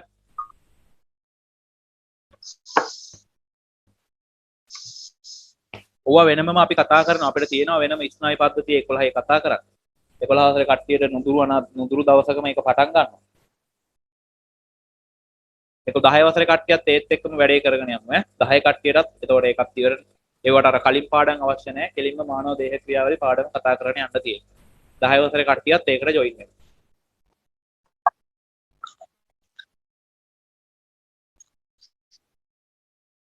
එතකොට එයාලටත් 11 වසරේ ලොකුම පාඩම ඉවරයි. 11 වසරේ විතරක් නෙමෙයි 10 11 අවුරුදු මේ පන්ති දෙකේම තියෙන ලොකුම පාඩම. ඒ දෙකෙන් ඉවරයි ඒක. හරි. ඊළඟට බලන්නකො පල්ලෙහා නිකන් රූප සටහනක් දීලා තියෙන ඔය ක්‍රියාකාරීත්වය සිදුවන විදිහ බලන්නකො පොඩ්ඩක් බලමු පළවෙනි රූපේ. ස්නායු පද්ධතියේ ක්‍රියාකාරීත්වය. බාහිර උත්තේජ අභ්‍යන්තර උත්තේජ දෙකම හඳුනා ගන්න. ප්‍රතිග්‍රාහක සංවේදී ඉන්ද්‍රියන් මගින් උත්තේජ හඳුනා ගැනීම. උදාහරණ ඇස කන නාසය ඊට පස්සේ පීඩන ප්‍රතිග්‍රාහක. ඒ කියන්නේ පීඩන ප්‍රතිග්‍රාහක කියලා කියන්නේ අපේ සමේ තියෙනවා. දැන් අර ඇවිදගෙන යනකොට කට්ටක් පෑගුණොත් එහෙම අපිට අන්න පීඩනයක් ඒ දැනෙන්නේ. හරිද? ඒ පීඩනය තෙරපීම තමයි අපිට ඒ දැනෙන්නේ. එතකොට අන්න පීඩන ප්‍රතිග්‍රාහක. ඒ කියන්නේ ඒ වගේ පීඩනයන් ලබා ගැනීම. ඒ වගේ අර තෙරපීම් ලබා ගන්න පුළුවන් ව්‍යුහ අපේ සමේ තියෙනවා. පීඩන ප්‍රතිග්‍රාහක කියන්නේ ඒවට. ඊළඟට කියනවා හඳුනාගත් උත්තේජ සංවේදක ස්නායු ඔස්සේ ස්නායු ආවේග ලෙස මධ්‍යම ස්නායු පද්ධතිය වන මොළයට සහ සුෂුම්නාව කරා ගෙන යාම. ඊළඟට මොළයට ලැබුණු ස්නායු පණිවිඩ අනුව කළ යුතු ප්‍රතිචාරය තීරණය කිරීම. අන්න මං කිය විශ්ලේෂණය කරනවා. ඊළඟට චාලක නියුරෝන මගින් අදාළ ස්නායු පණිවිඩ කාරකයන් වන පේශි සහ ග්‍රන්ථි වෙතට යොවීම. ඊට පස්සේ චාලක නියුරෝන පද්ධතිය ක්‍රියාත්මක වෙලා මේක ගැලපෙන තැනට අරන් යනවා. තාම 10 වසරේ කට්ටිය චාලක නියුරෝන කියන්නේ මොනවද කියන්න දන්නේ නැහැ. හැබැයි 11 උන් දන්නවා. හරි. ඊළඟට කාරකයන් වන පේශි සහ ග්‍රන්ථි සක්‍රිය වීම. ඊට පස්සේ අර දැන් අපේ කකුලේ තියෙන පේශි වෙතට යොමු කරනවා. බල්ල හපන්න එනකොට. එහෙනම් අන්න ඒවා ක්‍රියාත්මක වෙනවා, සක්‍රිය වෙනවා. ඊළඟට ප්‍රතිචාරය සිද්ධ වෙනවා. එහෙනම් අපි දුවනවා. හරිනේ ප්‍රතිචාරය පෙන්න. ඊළඟට එහා පැත්තේ රූපේ බලන්න මිනිසාගේ සංවේදී ක්‍රියාවන්. බාහිර සංවේද හඳුනා ගැනීම. බලන්න ඇස මගින් විවිධ වර්ණ ත්‍රිමාණ බව සහ චලිතයන් හඳුනා ගනී. ඊළඟට කනේ කර්ණ ශංකය මගින් ධ්වනියද කනේ අභ්‍යන්තරයේ ඇති අර්ධ චක්‍රාකාර නාලා මගින් සිරුරේ සමබරතාවයද හඳුනා ගනී. ඔය කනේ ඇතුලේ තියෙන අර්ධ චක්‍රාකාර නාල තුනක්. හරි? ඒ නාල මගින් තමයි අපේ දේහ බැලන්ස් එක. ඒ කියන්නේ දැන් අපි මෙහෙම ඍජු කාය විලාසය පවත්වාගෙන බැලන්ස් වෙලා ඉන්නවනේ නේද? අන්නේ බැලන්ස් එක පවත්වා ගැනීම සඳහා අර්ධ චක්‍රාකාර නාල වැදගත් වෙනවා. ඊට අමතරව ඔය බැලන්ස් එක පවත්වා ගැනීම සඳහා තව දායක වෙන ඒවා තියෙන ඔය අනුමස්තිෂ්කයේ කොටස් තියෙනවා. හරිද? ඒවා අපි වැඩිදුර ඉදිරියේදී ඉගෙන ගමු මොළයේ යටතේ. මොළය ගැන වෙනම කතා කරන්න තියෙනවා. හරි. ඊට පස්සේ නාසය මගින් වායුමය රසායනික ද්‍රව්‍ය වර්ග හඳුනා ගනී. එතකොට ළමයි අපිට කිවිසුම් යන්නේ ඇයි? අපිට දැන් කිවිසුම් යනවා සමහර දේවල් සමහර වෙලාවට. ඇයි ඒ කිවිසුම් යන්නේ? කිවිසුම් යන්න හේතුව තමයි අපේ ශ්වසන පද්ධතියට ආගන්තුක ද්‍රව්‍යයක් ඇතුල් වෙලා. හිතන්නකෝ අපි මොකක් හරි එක සුවඳක් බලන්න අපි හිතමුකෝ මලක් කියලා. මලක සුවඳ බලන්න අපි මල් අරක මේ මල ලං කරලා හොඳට ගාලා ඇදලා දානවා. මොකද වෙන්නේ? අරකේ තියෙන පරාග හැම අන්න අපේ ශ්වසන පද්ධතියට ඇතුල් වෙනවා. අපිට පේන්නේ හැබැයි යනවා. එතකොට ශ්වසන පද්ධතියට අන්න බාහිර ප්‍රභේදයක් ඇතුල් වෙලා නොගැලපෙන එකේ. එතකොට මොකද කරන්නේ? ශ්වසන පද්ධතිය ක්‍රියාත්මක වෙනවා අන්න යාව අපේ පද්ධතිය නිවත් කිරීම. අපේ දේහයේ නිවත් කිරීම. අන්න ඇති කරනවා කිව්සුම්. එතකොට ඔය මොලේ මගින් තමයි ඒවත් පාලනය වෙන්නේ. හරිද? මොලේ මගින් අන්න ඇති කරනවා කිව්සුමක්. ඇති කරන කිව්සුමෙන් අර දැන් අපි දන්නවා කෙලමිදි එහෙම විසි වෙනවනේ. එතකොට අන්නේ ඇති කරන කිව්සුමෙන් අර අපේ ඇතුළට ගියපු ඒ අනවශ්‍ය දේවල් බාහිරයට ගමන් කිරීම සිද්ධ වෙනවා. පැහැදිලි? එහෙනම් අන්න ඒ වගේ දේවල් වෙනවා. ඊට පස්සේ දිව මගින් ද්‍රව තත්ත්වයේ ඇති රසායනික ද්‍රව්‍ය හඳුනා ගැනීම. කියන්නේ අපි රසය හඳුනා ගන්නවා. චර්මය මගින් ස්පර්ශයේ පීඩනය, වේදනාව, සීතල, උෂ්ණත්වය ආදී හඳුනා ගන්නවා. ඊට පස්සේ අභ්‍යන්තර සංවේදී හඳුනා ගැනීම. බලන්න රුධිරයේ කාබන් ඩයොක්සයිඩ් ප්‍රමාණය. බලන්න. ඒක නම් ඔයාලට කතා කරන්න නැහැ. නමුත් නිකන් අපි බලාගෙන යමු. සමහර ධමනි වල ඇති උදාහරණ දීලා තියෙනවා ශීර්ෂපෝෂී ධමනිය. ශීර්ෂපෝෂී ධමනිය කියලා කියන්නේ ළමයි ඔය මේ හෘදයට එක්ක සම්බන්ධ වෙලා තියෙන පොඩි ධමනි කෑල්ලක්. පස්සේ කතා කරමු හෘදය ගැන කතා කරලා. හරි. ඊළඟට රසායනික සංවේදී සෛල මගින් රුධිරයේ රසායනික සංවේදී සෛල මගින් රුධිරයේ අඩංගු කාබන් ඩයොක්සයිඩ් ප්‍රමාණය මෙහි අඩංගු pH ප්‍රතිග්‍රාහකයන් මගින් හඳුනා ගනී. ඒ අනුව ශ්වසන වේගය විචලනය කරයි. ඒ කියන්නේ දැන් අපේ රුධිරයේ තියෙන්න ඕනේ කාබන් ඩයොක්සයිඩ් ගාන අසීමාන්තික විදිහට වැඩි වෙනවා කියලා හිතන්නකෝ. එතකොට මොකද වෙන්නේ? ඒවා පිට කරන්න ඕන නේද? වැඩිපුර එකතු වෙන ඒවා පිට කරන්න ඕන. එහෙනම් අන්න අපේ ශ්වසන වාර ගණන වේගවත් වෙනවා. ඒ කියන්නේ අපි හුස්ම ඉහළ පහළ ගන්න එක දැන් වේගවත් වෙනවා. දැන් හිතන්නකෝ අපි දුවගෙන ගිහිල්ලා දුවගෙන ගිහිල්ලා නතර වෙලා උනාට පස්සේ හති හරිනවනේ. එතකොට අපේ හුස්ම ගන්න වාර ගණන වැඩිනේ. අපි වේගෙන් හුස්ම ගන්න. ඇයි අපේ දේහයේ තිබ්බ සෛලවල ශක්තිය වැය වුණා. අපි අර දුවගෙන ගියපු එකට. එහෙනම් දැන් අලුතෙන් ආයි ශක්තිය හදන්න ඕනේ. ඔක්සිජන් වැය වෙලා. තිබ්බ ඔක්සිජන් වැඩි වශයෙන් වැය වෙලා අර ක්‍රියාවලිය සඳහා. එහෙනම් ඉක්මනට ශක්තිය නිෂ්පාදනය කරන්න නම් අපි ඔක්සිජන් ඉක්මනට ගන්න ඕනේ. අන්න අපේ ශ්වසන වේගය වැඩි වෙනවා. බලන්න මේ සේරම එකකට එකක් සම්බන්ධ වෙලා තියෙන්නේ. ඊළඟට රුධිර පීඩනය. මහා ධමනයේ අඩංගු පීඩන ප්‍රතිග්‍රාහකයන් මගින් රුධිර පීඩනය හඳුනා ගනී. ඒ අනුව උචිත ලෙස ධමනි වල විස්කම්භය සකසයි. හරිද? ඕවා ඔක්කොම සිද්ධ වෙන ළමයි මොළයේ තියෙන කොටස් හරහා. මොළය තමයි සේරම මේ දේවල් පාලනය කරන්නේ. ඊළඟට පේශිවල ඇදීම්. ප්‍රසාර ප්‍රතිග්‍රාහකයන් මගින් පේශි සහ බලනහර ඇදෙන ප්‍රමාණයන් හඳුනා ගනී. ඒ මගින් පේශි සහ සංධි අතර ඇති බලනහර වල ඇදීම පාලනය කරයි. ඔය වගේ ගොඩාක් අපේ අභ්‍යන්තර හඳුනා ගැනීමත් මෙයාලා මගින් සිද්ධ කරනවා. දැන් ඊළඟට දැන් අපි ඔය කතා කරේ සතුන්ට අදාළවනේ නේද? අපි දැන් ඔය කතා කළේ සතුන්ට අදාළවනේ. ප්‍රධාන වශයෙන් අපි මිනිසා මූලික කරගෙන දැන් ඕක කතා කරේ. දැන් අනිකුත් සතුන් අතරත් ඕක තියෙනවනේ අපි දකින්න ලැබෙනවා. දැන් අපි හිතමුකෝ හරි පාරේ යනවා බල්ලෙක් අපි ගල් කැටයක් අරගෙන එකට ගහන්න හදනවා. එතකොට ඒක මොකද කරන්නේ? දුවනවා. අන්න එයාලත් ප්‍රතිචාර දක්වනවා ගැලපෙන විදියට. එහෙම නේද? එතකොට තව මොකෙක් හරි දැන් අපි හිතමු මොකෙක් හරි සතෙක් තවත් සතෙක් අල්ලා ගන්න යනවා. අපි හිතමු පූසෙක් මීයක් අල්ලා ගන්න යනවා. පූසෙක් යනවා මීයක් අල්ලා ගන්න. එතකොට මොකද කරන්නේ? මීයා ඉන්නවද අනේ වරේ පූසා මං ඔබ මේනකන් හිටිය බලන්න කියලා ඉන්නේ නැහැ. ඒක දුවනවා. එහෙනම් අන්න ප්‍රතිචාර දක්වනවා. එතකොට මේ සතුන් අතරත් මේක තියෙනවා. මිනිසා අතර විතරක් නෙමෙයි. හැබැයි ඒකම ශාක අතර. ශාකවලත් අපිට මෙන්න මේ සමායෝජන උද්දීප්‍යතා මේවා හඳුනා ගන්න පුළුවන්. ශාකවලත් ගැළපෙන ප්‍රතිචාර ඒ ගැළපෙන මේ ලැබෙන උත්තේජ වලට ගැළපෙන විදිහට ප්‍රතිචාර දැක්වීමේ හැකියාව තියෙනවා. නිකන් කියන්නම් මම මෙහෙම. ශාක වැඩෙන්න බලන්නේ කොයි පැත්තටද? ඉරේලිය වැටෙන පැත්තට. ඔයාලා මේක දන්නවා.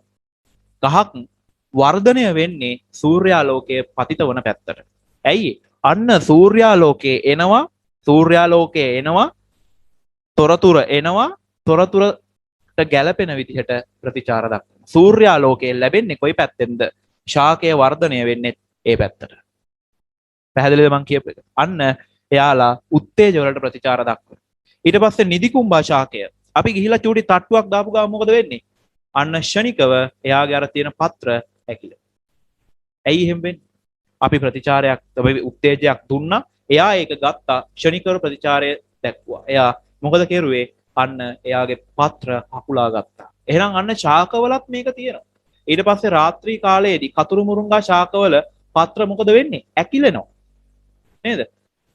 ශාකවල දැන් ඔය කතුරු මුරුංගා වගේ ශාකවල රාත්‍රී කාලයේදී පත්‍ර මොකද වෙන්නේ? ඇකිලෙනවා. ඔයාලා දැකලා තියෙනවා මේක. දන්නවා ඔයාලා මේක. එතකොට අන්න පත්‍ර හැකිලෙනවා.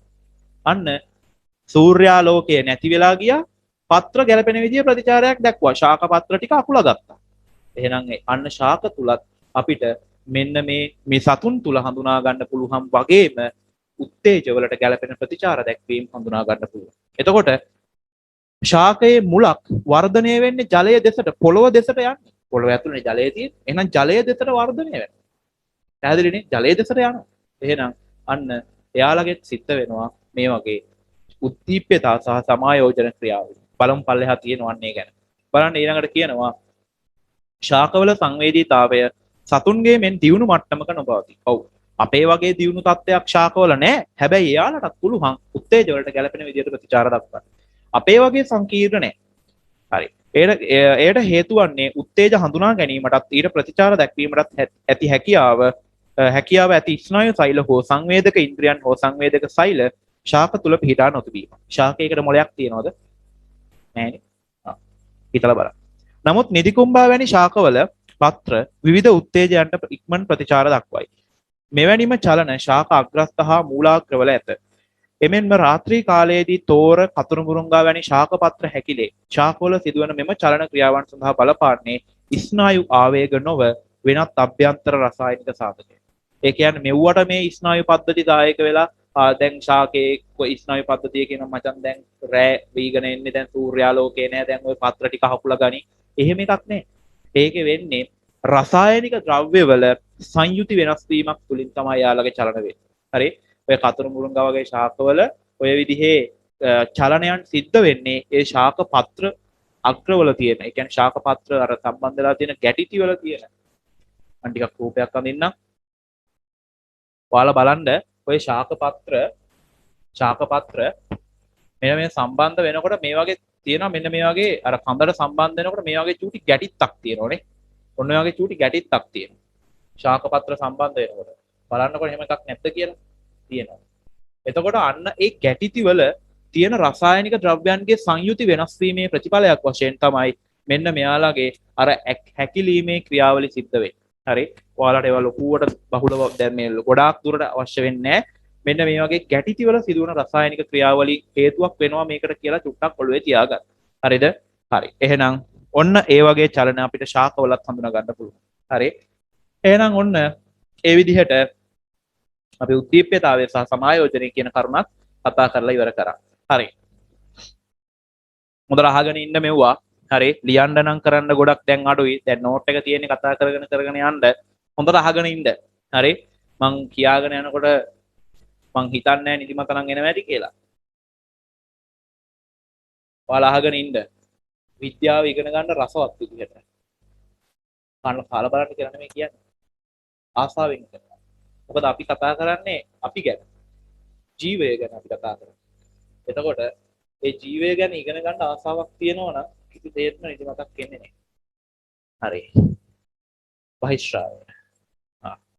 දැන් අපි ප්‍රතිචාර දැක්වුවා. ඊට පස්සේ ශෝෂණය කරා. දැන් බහිශ්‍රාවයට ඇවිල්ලා තියෙනවා. හරි. 아무තෙන් කියන්න දෙයක් නැහැ නේද? බහිශ්‍රාවය කියන්නේ මොකක්ද? අපද්‍රව්‍ය බැහැර කිරීම. තමයි අපද්‍රව්‍ය බැහැර කිරීම කියනකොට මල පහ පිට කිරීම කියන එක බහිශ්‍රාවයට වැටෙනවද? නෑ. අන්න ඒක ගොඩක් දෙනෙක් වැරදියට ගන්න දෙයක්. මල පහ පිට කිරීම කියලා කියන්නේ ළමයි බහිශ්‍රාවී ක්‍රියාවලියක් නොවේ. බහිශ්‍රාවීය ක්‍රියාවලියක් නොවේ. නමුත් කට්ටිය හිතන්නේ මේක තමයි බහිශ්‍රාවී ක්‍රියාවලිය කියලා. මේක නෙමෙයි බහිශ්‍රාවී ක්‍රියාවලිය කියන්නේ. බහිශ්‍රාවී ක්‍රියාවලිය කියන්නේ ළමයි අපේ දේහ අභ්‍යන්තරයේ සිදුවන මේ පරිවෘත්තීය ක්‍රියාවල ප්‍රතිඵලයක් වශයෙන් බිහිවන අපද්‍රව්‍ය බැහැර කිරීම. අපේ දේහය ඇතුලේ සිදුවන පරිවෘත්තීය ක්‍රියාවලින්, ඒ කියන්නේ රසායනික ප්‍රතික්‍රියාවලින් හැදෙන අපද්‍රව්‍ය බැහැර කරන ක්‍රියාවලියට තමයි අපි කියන්නේ බහිශ්‍රාවය කියලා. එතකොට මල පහ පිට කිරීම බහිශ්‍රාවයක් නෙමෙයි. ඇයි ඒ? අපිද අපේ ශරීරය ඇතුලේ ආහාර හදාගත්තේ නෑ. අපි පිටින් ගත්තා. ඒ ගත්තු ආහාරවල තිබ්බ රොඩු ටික තමයි අයින් කළා දැන්. වැඩක් නැති කොටස තමයි අයින් කළා දාන්නේ. එතකොට ඒව අපේ ඇඟ ඇතුලේ ශරීරය ඇතුලේ හැදිච්ච දේවල් නෙමෙයි. අපි පිටින් ගත්ත දේවල්. පිටින් ගත්ත දේවල් වල තිබ්බ වැඩක් නැති ටික තමයි අයින් කළා දැන්. රොඩු ටික. එතකොට අන්න ඒ හින්දා ඒක බහිශ්‍රාවී ක්‍රියාවලියක් වෙන්නේ නැහැ. ඒක බහිශ්‍රාවී ක්‍රියාවලියකට ගලපන්න පුළුවන් තැනක් තියෙනවා. මම මේක ඉවර වුණාම කියන්නම් මොකක්ද ඒ කියලා. හරි. නමුත් මේක අපිට බහිශ්‍රාවය සිදුවන ප්‍රමුඛ අවස්ථාවක් කියලා ගන්න බෑ. ඇයි ගන්න බැරි? බහිශ්‍රාවය කියලා කියන්නේ අපේ අභ්‍යන්තර දේහය තුළ දේහ අභ්‍යන්තරය තුළ සිදුවන රසායනික ප්‍රතික්‍රියාවලින් හැදෙන අපද්‍රව්‍ය බැහැර කරන. හොඳම උදාහරණය අපිට කියන්න පුළුවන් අර ශ්වසන ක්‍රියාවලියේදී කාබන් ඩයොක්සයිඩ් හැදෙන වැඩක් නෑ කාබන් ඩයොක්සයිඩ් අපිට. ශ්වසන ක්‍රියාවලිය ප්‍රතිඵලයක් වශයෙන් කාබන් ඩයොක්සයිඩ් හැදෙනවා. මේක වැඩක් නෑ අපිට. එහෙනම් මෙයාව අපි පිට කරනවා. ප්‍රාශ්වාස වාතය අපි හුස්ම අරගෙන ඉහළට අරගෙන ආපහු පහළට දානවා. අන්න ඒ පහළට දානකොට අර අපේ දේහ අභ්‍යන්තරයේ නිපද වෙච්ච කාබන් ඩයොක්සයිඩ් අයින් වෙලා යනවා. දේහ අභ්‍යන්තරයේ නිර්මාණය වෙච්ච කාබන් ඩයොක්සයිඩ් අයින් වෙලා යනවා. හරිද? පැහැදිලිද මං කියප එක? එහෙනම් අන්න ඒක අපිට ගන්න පුළුවන් බහිශ්‍රාවී ක්‍රියාවලියක්. ඒ කියන්නේ අපේ ප්‍රාශ්වාසය කියලා කියන්නේ බහිශ්‍රාවී ක්‍රියාවලියක්. හරි ඒක. ඇයි ඒ? අපේ දේහාභ්‍යන්තර පරිසරයේ සිදුවෙච්ච ශ්වසන ක්‍රියාවලිය වල ප්‍රතිඵලයක් වශයෙන් හටගත්ත කාබන් ඩයොක්සයිඩ් අපි ප්‍රාශ්වාසයෙන් පිට කරනවා. එහෙනම් ප්‍රාශ්වාසය කියලා කියන්නේ බහිශ්‍රාවය. බහිශ්‍රාවී ක්‍රියාවලිය. ඊට පස්සේ අපේ සමේ සෛලවල දහඩිය දානවා. නේ? අපේ සමෙන් දහඩිය පිට වෙනවා. එතකොට ඒකත් බහිශ්‍රාවය. ඇයි ඒ? අපේ ශරීරය ඇතුලේ සිදුවන ක්‍රියාවලිය වල ප්‍රතිඵලයක් වශයෙන් ජලයත් හැදෙනවා. මේ ශ්වසන ක්‍රියාවලිය ප්‍රතිඵලයක් වශයෙන් ළමයි ජලය හැදෙනවද නැද්ද? හැදෙනවා. සමීකරණය අපි ලියනවා ජලය කියලා. ඉතින් මේකත් යම් ප්‍රමාණයක් අපිට අවශ්‍යයි. හැබැයි වැඩක් ගොඩක් තියෙනවා නම් වැඩක් නැහැ. ගොඩක් තියෙනකොට වැඩක් නැහැ. ඉතින් අර අවශ්‍ය ටික තියාගෙන අනවශ්‍ය ටික අයින් කරන්න. අන්න සමහරහා දහඩිය දාලා මේ ටික අයින් කරනවා. නේද? අන්න බහිශ්‍රාවය. ඊට පස්සේ හොඳ මේක මුත්‍රා පිට කිරීම. අපේ දේහයේ තියෙන ප්‍රධානතම අපිට දකින්න පුළුවන් බහිශ්‍රාවී ක්‍රියාවලිය මුත්‍රා පහ කිරීමේ ක්‍රියාවලිය. ඇයි ඒක බහිශ්‍රාවී වෙන්නේ? අපේ ශරීරයේ රුධිරයේ තියෙන අපද්‍රව්‍ය තමයි පෙරෙන්නේ වකුගඩු වලින්. හරිද? අපේ වෘක්ක වලින් අපේ වකුගඩු වලින් අපේ රුධිරය පෙරෙනවා. හරි?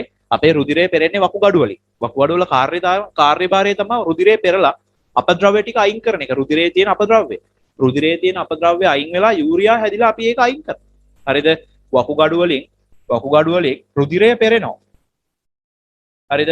ඒ පෙරෙන රුධිරයේ තියෙන අපද්‍රව්‍ය අන්න අපේ මුත්‍රා බවට පත් කරනවා. මෙතනදී හැදෙන යූරියා බවට පත් කරනවා.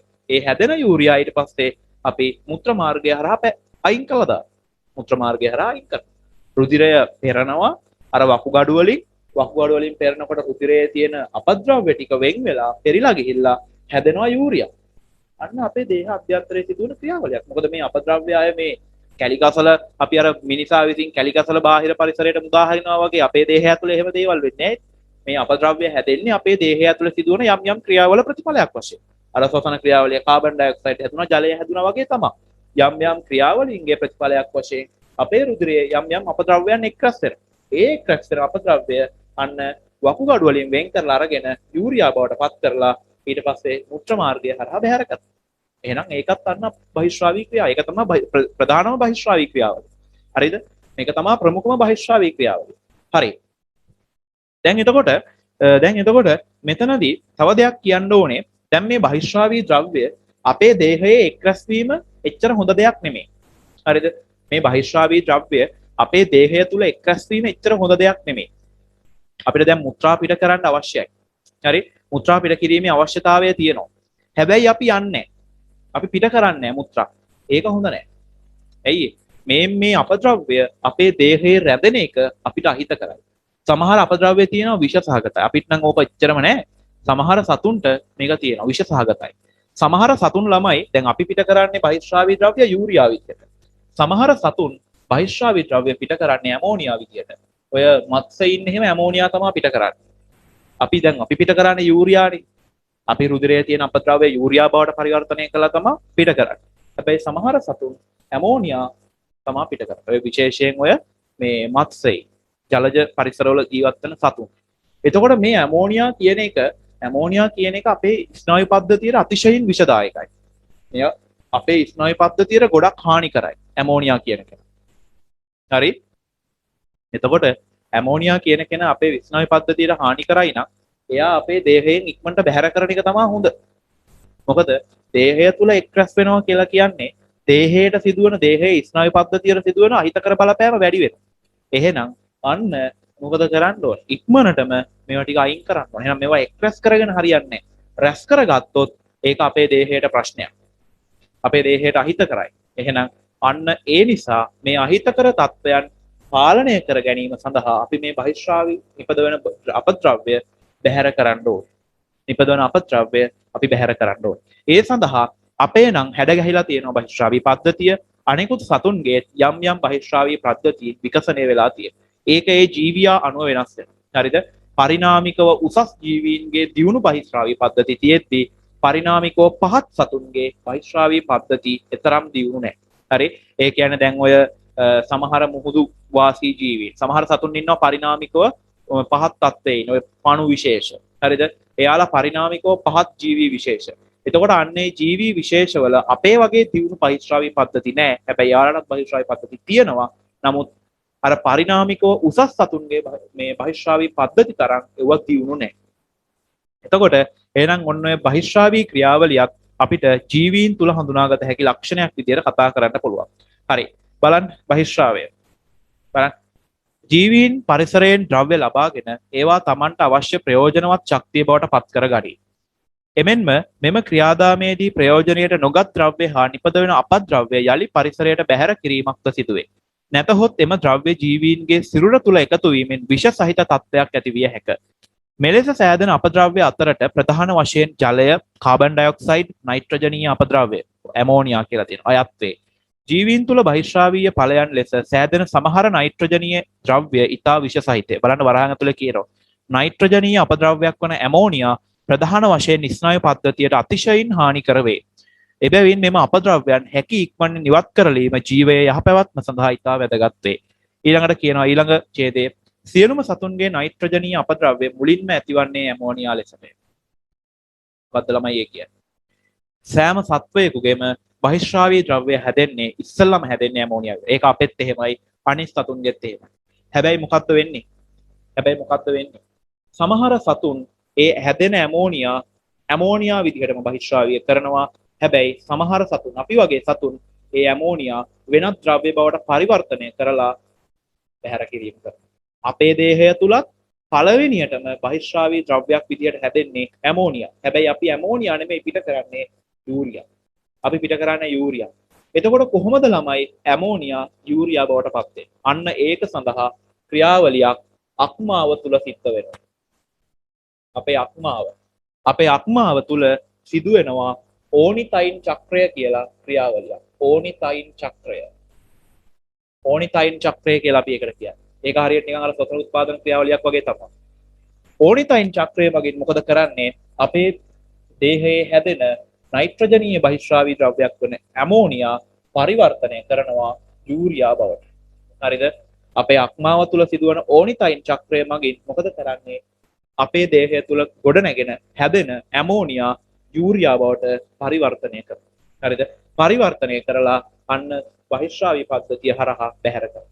එතකොට මත්ස්‍යයින් වගේ සතුන් ගත්තහම හරිද? මත්ස්‍යයින් උභයජීවී ඒ වගේ සතුන් ගත්තහම හරිද? මත්ස්‍යයින්ගෙත් මේක සිද්ධ වෙනවා, උභයජීවී සමහර සතුන්ගෙත් මේක සිද්ධ වෙනවා.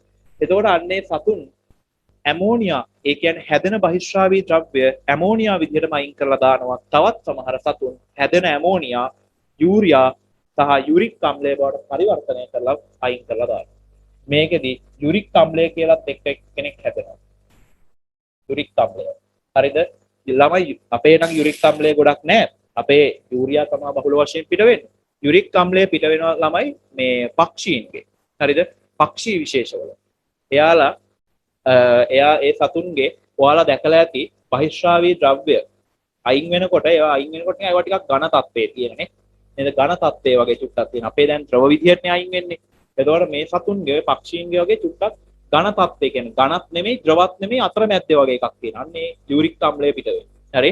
එතකොට සමහර සතුන් හැදෙන ඇමෝනියා ඒ විදිහටම අයින් කරනවා. මේ මාළු වගේ කට්ටිය. හරිද? සමහර සතුන් අපි වගේ කට්ටිය හැදෙන ඇමෝනියා යූරියා බවට පත් කරලා අයින් කරනවා. එතකොට ඒක අපේ නම් සිද්ධ වෙන්නේ අක්මාවේ ඕනිතයින් චක්‍රය මගින්. හරි? ඊට පස්සේ සමහර සතුන් පක්ෂීන් වගේ කට්ටිය අර ඇමෝනියා යුරික් අම්ලය බවට පරිවර්තනය කරලා බැහැර කිරීම සිද්ධ කරනවා. පැහැදිලි? හරි. බලන්න ඊළඟට කියනවා ඕක මාක් කර ගන්න ඕනේ ළමයි. සියලුම සතුන්ගේ නයිට්‍රජනීය අපද්‍රව්‍ය මුලින්ම ඇතිවන්නේ ඇමෝනියා ලෙසට. මාක් කරගන්න. මුලින්ම ඇතිවන්නේ ඇමෝනියා ලෙසට. මාක් කරගන්න. හරි? ඊළඟට බලන්න ඇතම් සතුන් ඇමෝනියා ඍජුවම දේහයෙන් බැහැර කරන අතර ඇතම් සතුන් ඇමෝනියා යූරියා හෝ යූරික් අම්ලය බවට පත්කර දේහයෙන් බැහැර කරයි. සමහර සත්තු නම් ඇමෝනියා ඍජුව බැහැර කරනවා. හැබැයි තවත් සමහර සත්තු ඒක යූරියා හෝ යූරික් අම්ලය බවට පරිවර්තනය කළා තමයි බැහැර කරන්නේ. මාක් කරගන්න ඒකත් ඇතම් සතුන් ඇමෝනියා ඍජුව දේහයෙන් බැහැර කරන අතර ඇතම් සතුන් ඇමෝනියා යූරියා හෝ යූරික් අම්ලය බවට පත්කර දේහයෙන් බැහැර කරයි.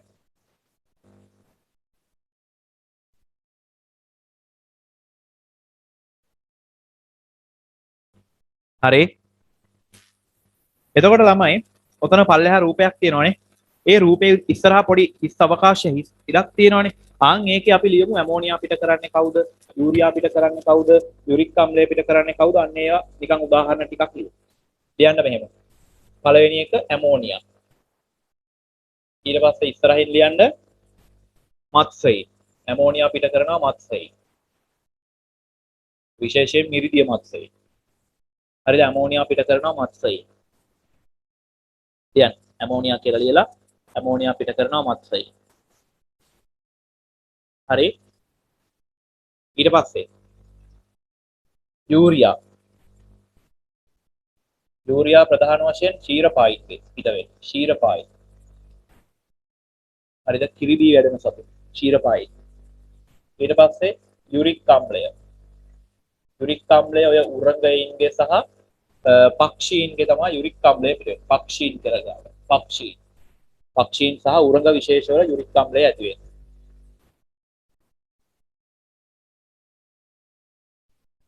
හරි නිකන් උදාහරණ ටිකක් මතක් වෙන්න. හරි. ඊට පස්සේ බලන්න ඊළඟට පල්ලෙහා කියනවා අර අපි කතා කර කර හිටපු පල්ලෙහා කළු පාටින් බලන්න තියෙන එක හයිලයිට් වෙලා තියෙන එක මෙම රසායනික හා කායික ක්‍රියාකාරකම් සියල්ල සෛල තුල සිදුවන ගොඩනැගීම් හා බිඳ දැමීම් වල එකතුව පරිවෘත්තීය ක්‍රියාවලදී නිපදවන අපද්‍රව්‍ය සිරුරෙන් බැහැර කිරීම බහිශ්‍රාවය ලෙස හඳුන්වයි. මේ පරිවෘත්තීය ක්‍රියාවලින් හැදෙන අපද්‍රව්‍ය බැහැර කරන එක තමයි අපි කියන්නේ මොකක් කියලාද? බහිශ්‍රාවය කියලා. මාක් කරගන්න. මෙන්න මේ කෑල්ල. පරිවෘත්තීය ක්‍රියාවලදී නිපදවන අපද්‍රව්‍ය දේහයේ සිරුරෙන් බැහැර කිරීම බහිශ්‍රාවය ලෙස හඳුන්වනවා. ඒ කොටස විතරක් මාක් කරගන්න. පරිවෘත්තීය ක්‍රියාවලදී නිපදවන අපද්‍රව්‍ය සිරුරෙන් බැහැර කිරීම බහිශ්‍රාවය ලෙස හඳුන්වයි. හරිනේ? හරි. ඊට පස්සේ ඊළඟ පොයින්ට් එකක් තියෙනවා. සත්ව සිරුර තුළ බහිශ්‍රාවය සඳහා සකස් වූ ඉන්ද්‍රිය පද්ධතියක් පිහිට ඇති අතර මිනිසාගේ නයිට්‍රජනීය බහිශ්‍රාවය ප්‍රධාන වශයෙන් වෘක්ක එහෙම නැත්නම් වකුගඩු හරහා සිදුවේ. එතකොට අපේ ප්‍රධාන වශයෙන් වකුගඩු වලින් තමයි මේ වැඩේ සිද්ධ වෙන්නේ. ඊළඟට රූප සටහන දීලා තියෙනවා මිනිසා ඇතුළු ක්ෂීරපායි සතුන්ගේ බහිශ්‍රාවී ද්‍රව්‍ය. චුට්ටක් අපි බලමු.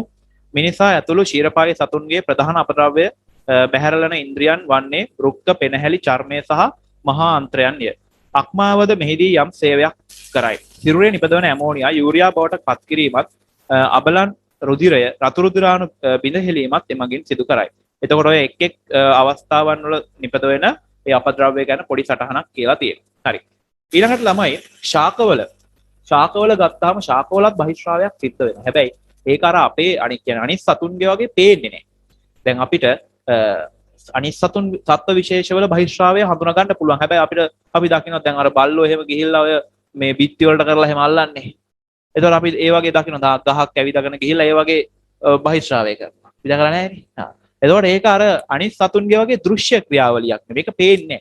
හැබැයි ඇත්තටම එයාලගේ සිදු වෙනවා. එයාලා ඉතින් අර අපි වගේ දැන් ඉතින් ගොබ්බ අදහස් වලට දාගන්න එපා. අපි වගේ එහෙනම් අර අපි වගේ ගිහිල්ලා මුත්‍රා කරනවා ඇති, බහිශ්‍රාවය කරනවා ඇති කියලා. එහෙම නෙමෙයි. එයාලගේ කාබන් ඩයොක්සයිඩ් පිටවීම සිද්ධ වෙනවා. එයයි ශාක තුල සිදුවන පරිවෘත්තීය ක්‍රියාවල ප්‍රතිඵලයක් වශයෙන් හැදෙන කාබන් ඩයොක්සයිඩ් එයාලා පිට කරනවා. දැන් අපි කියවනේ කාබන් ඩයොක්සයිඩ් පිට කරන එකත් බහිශ්‍රාවයක් කියලා. මොකද දැන් අපේ දේහය තුළ සිදුවන ශක්ති උත්පාදන ක්‍රියාවලිය වල ප්‍රතිඵලයක් වශයෙන් නිපදවන කාබන් ඩයොක්සයිඩ් අපි ප්‍රස්වාස වාතයේදී අයින් කරනවා. ඒ වගේම තමයි ශාකත්. ශාකවල සිදුවන ක්‍රියාවලිය සඳහා ශක්තිය අවශ්‍යයි. එතකොට නිර්මාණය වෙන කාබන් ඩයොක්සයිඩ් එයාලා පිට කිරීම සිද්ධ කරනවා. ඒක තමයි යාළගේ බහිශ්‍රාවය කියලා අපිට කතා කරන්න වෙන්නේ. හරි බලන්න මොකද්ද කියන්නේ? ශාක තුල සෑදෙන බහිශ්‍රාවීය ඵල ප්‍රමාණය එම ප්‍රමාණයෙන්ම සතෙකුගේ සෑදෙන බහිශ්‍රාවීය ඵලවල ප්‍රමාණයට වඩා ඉතාම අඩුය. ඉතාම අඩුයි. එබැවින් ශාක තුලින් බහිශ්‍රාවීය ද්‍රව්‍ය ඉවත් වීම සතුන්ගේ මෙන් ප්‍රකටව ඉස්මතු නොවේ. එයට බලපාන හේතු ගණනාවක් පවතී. ශාක තුළ සිදුවන පරිවෘත්තීය ක්‍රියාවලදී ඇති වෙන ඔක්සිජන් කාබන් ඩයොක්සයිඩ් ආදිය ශාකවල ඇති වාසිදුරු පත්‍රවල පූටිකා ආදිය ඔස්සේ බැහැර වේ. හරිනේ. එතකොට අර අපේ ප්‍රස්වාසයේදී පිට වෙනවා වගේ මෙයාලගෙත් ඔය වාසිදුරු හරහා මේවා ඉවත් වීම සිද්ධ වෙනවා. හරිනේ. හොඳයි. එහෙනම් අපි ඔන්න අද දවසේදී ශ්වසනයේ ඉතිරි කොටස කතා කරුවා. ඊට පස්සේ උද්දීප්තතාවය සහ සමායෝජනය කතා කරා. ඊට පස්සේ බහිශ්‍රාවය ගැන කතා කරා. එතකොට අපිට තව කතා කරන්න තියෙන්නේ චලනයයි ඊට පස්සේ ප්‍රජනනය, වර්ධනය සහ විකසනය සහ වෛරස ගැන අවසානයේ පොඩි කොටසක් තියෙනවා. ඔය ටික විතරයි අපිට කතා කරන්න තියෙන්නේ. හොඳයි. එහෙනම් අපි ඒ ටික ඊළඟ දවසේ කතා කරමු. එහෙනම් අද දවසේදී අපි ලොකු කතාවක් බැලුවානේ. ඇත්තටම ඔයාලා ගොඩක් දේවල් දැනගන්න ඇති, ගොඩක් දේවල් ඉගෙන ගන්න ඇති. මේක පාඩමේ තියෙන ඇත්තටම ඔයාලගේ පොතේ තියෙන දේවල් වලට වඩා ගොඩක් කරුණු ඕකේ තියෙනවා. හරි. ඒ නිසා හොඳ දැනුමක් ඔයාලා ලබා ගන්න ඇති. මේවා නිරන්තරයෙන් බලන්න. හරිද? මේ වගේ ප්‍රශ්න කරන්න. එතකොට ආසාවෙන් මේ කොටස් ඉගෙන ගන්න. හරි. එහෙනම් අද දවසේදී අපි නවත්තමු පන්තිය. 11 වසරේ කට්ටියට අමාරු ඇති. ඒ ඉඳන්මනේ යාලට උදේ 6යි ගානකට කොහෙද පන්තියක් තිබිලා තියෙනවනේ. එතකොට මේ දැන් එක දිගටමනේ පැය 7ක් විතරම. හරි. එහෙනම් අපි වැඩේ නවත්තමු. එහෙනම් මේ ටික බලා ගන්න ඊළඟ දවසේ අපි චලනය සහ ඉතිරි පාඩමේ කොටස් ටික ආවරණය කරලා දාමු. හොඳයි. එහෙනම් සියලු දෙනාටම සුබ දවසක් වේවා.